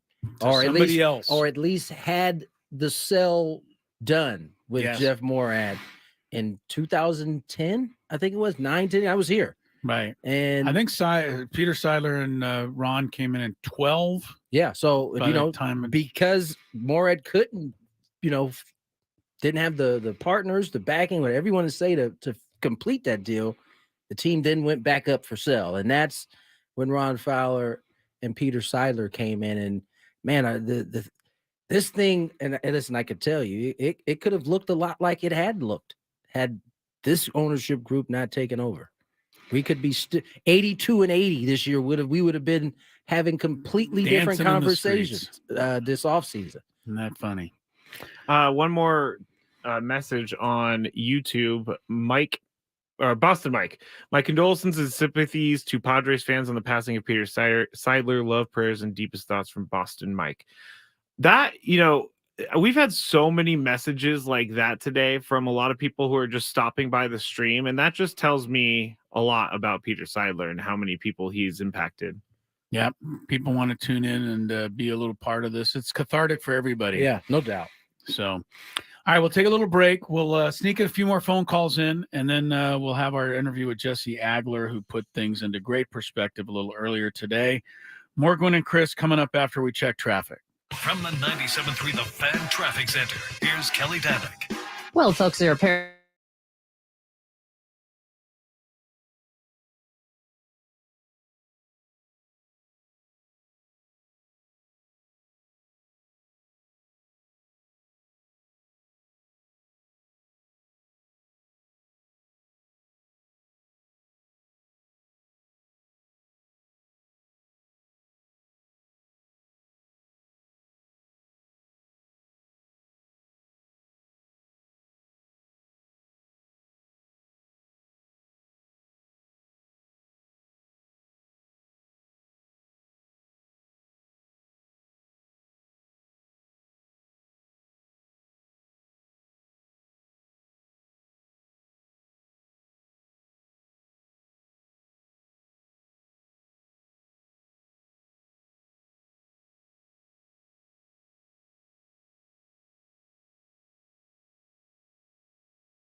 6:05. Jumping back to the phone lines.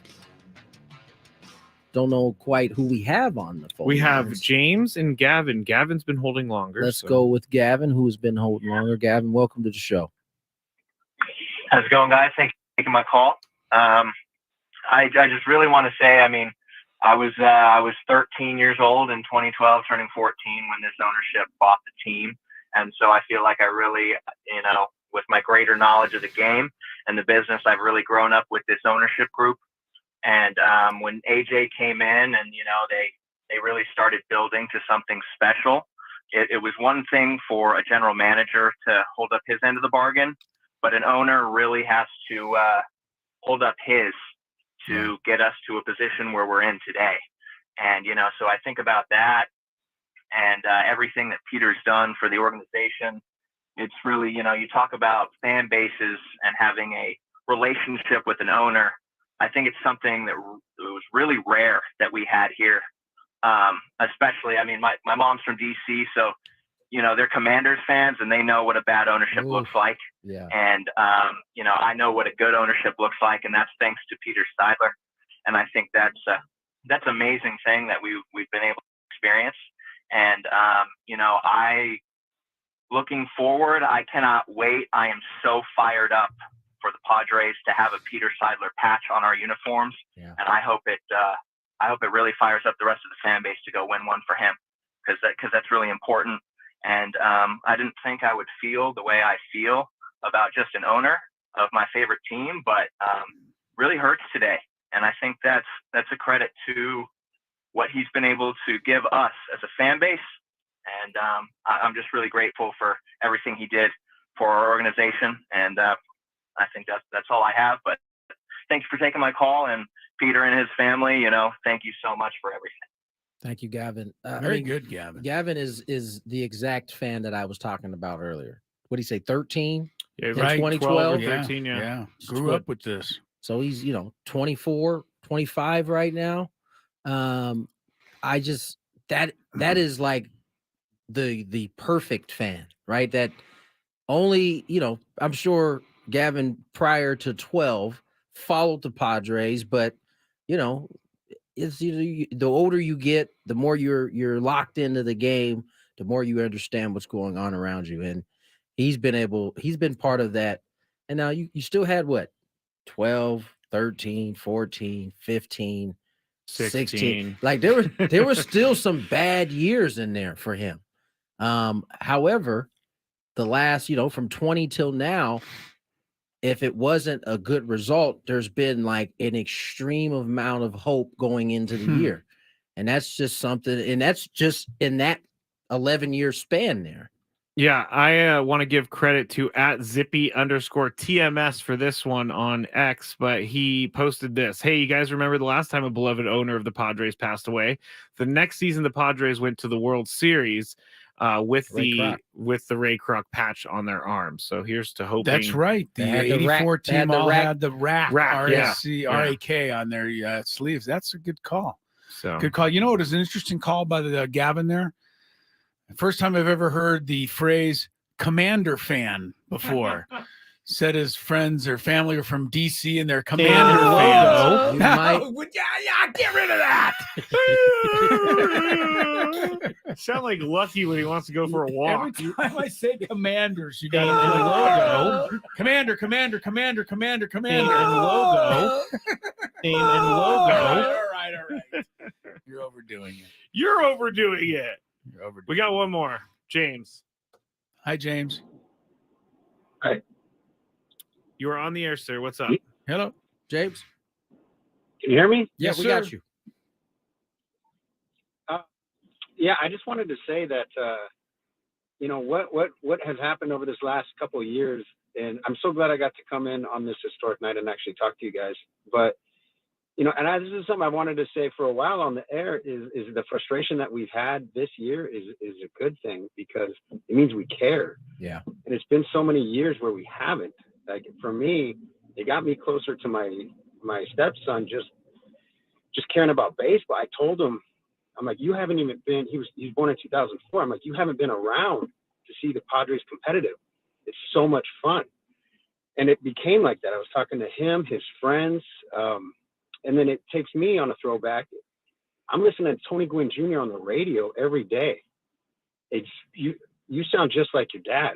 I mean, everything. I've met your dad a handful of times as a child, and to be able to hear you again, to bring the Padres back, it's such a big part of us that grew up here. And that's because of Peter Seidler. Yeah. That's because of becoming competitive again, and how much he cared and what he wanted to bring to this city. He really did. And I'm just bringing up things that may not be pointed out regularly, but I mean, it's bigger than just having a good baseball team. It's really huge for a lot of us that grew up here and grew up with the Padres. James, And, Really thanks for good, letting me- James. Yeah, Really good. We've excellent. had so many really good calls today. But it's just Like calls that have made me just sit here and enjoy and listen. my eyes watered up listening to James talk about that, getting closer to his stepson. I mean, Right. We heard that a lot today. This is what sports can do for a community. And being that the Padres are the only major sport team, no disrespect to the Wave or the incoming San Diego FC.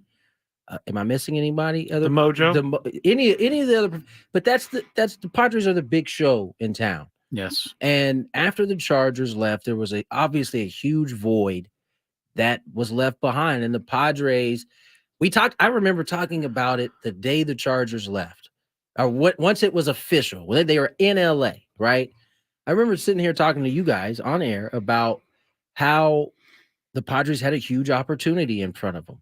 They were going to be the only team in town, and they had a chance to capture the community's minds, hearts, all of that.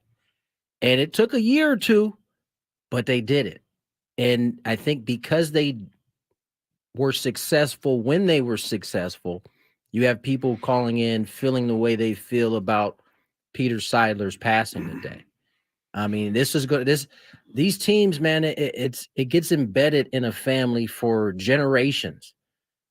We probably are touching 2 right now, maybe 3. That's going to expand. And as long as as long as it's we don't know how it's going to end, but this is an important deal for a lot of people, and it goes as James said, it goes well beyond baseball.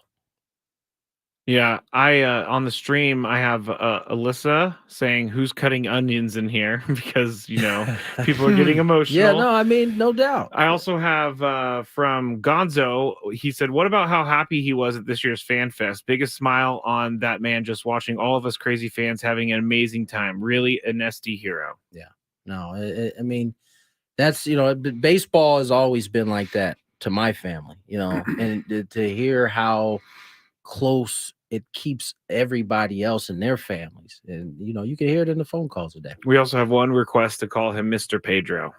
Mr. Pedro. Yes, I think that's a nickname for him. Who are we calling Mr. Pedro Padre? Peter? Oh, yeah. Yeah. Mr. Pedro. I don't know if we should call him Mr. Pedro today. Okay. Maybe so. I don't know. I'm not real sure. I didn't think it was offensive. It was just a request. Okay. Well, Mr. Pedro, a la Peter Seidler. I think everybody is showing how they feel about him here today. All right, let's get to break. When we come back, if you missed my partner, Jesse Agler, my other partner, Jesse Agler, on the show earlier, you'll get to hear him again. More Gwynn and Chris on the way.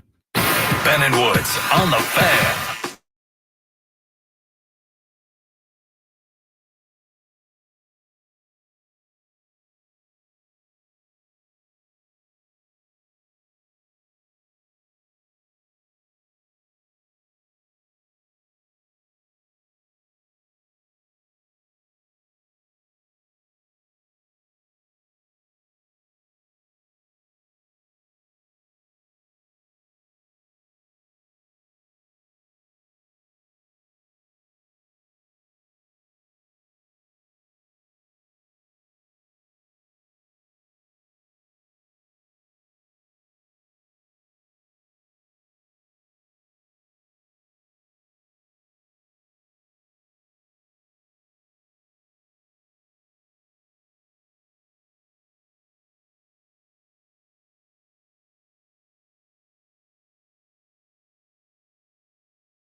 right, welcome back to Gwynn and Chris.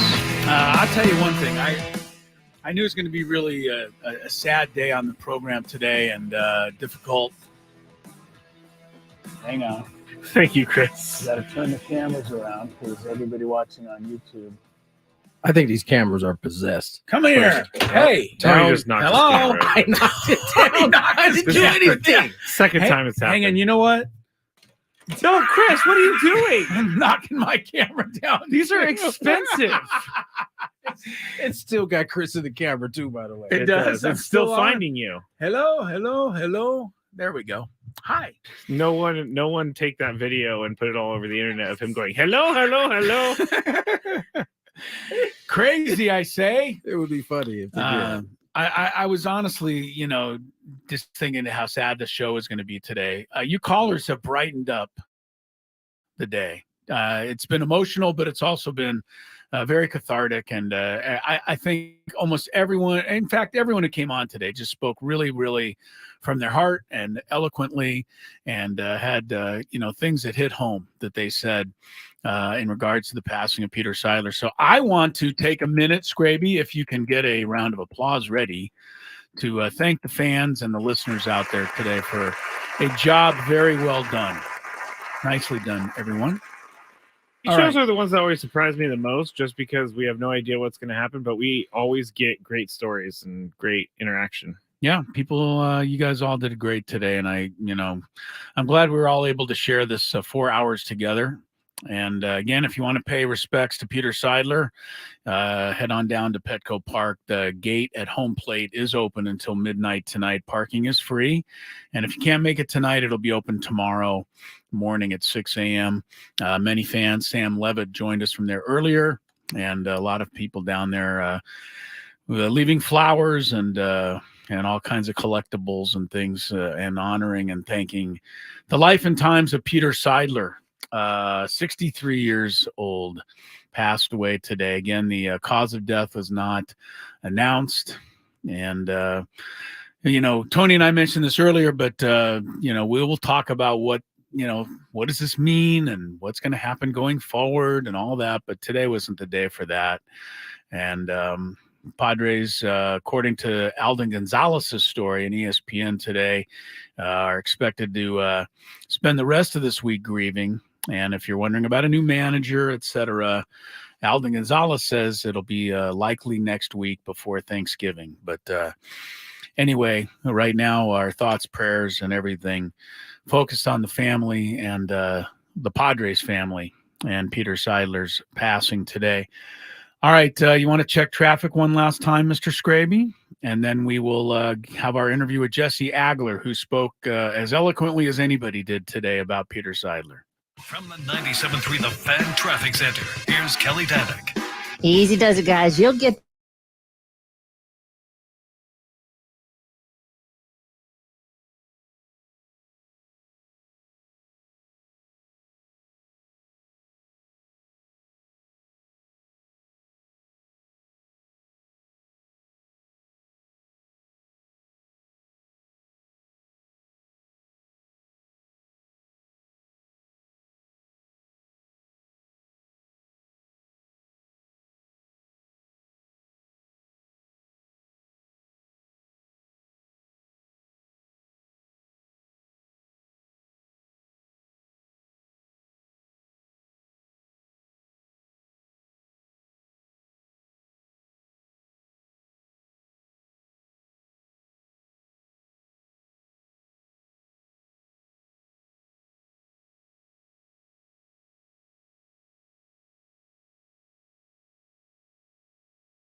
Park, but into San Diego. You know, the stuff we've heard about, and I tell you what, I guarantee you there's plenty we never heard about, you know, that took place behind the scenes and things that Peter and his family did for people in this community. And it's a bad day for all of us. It's a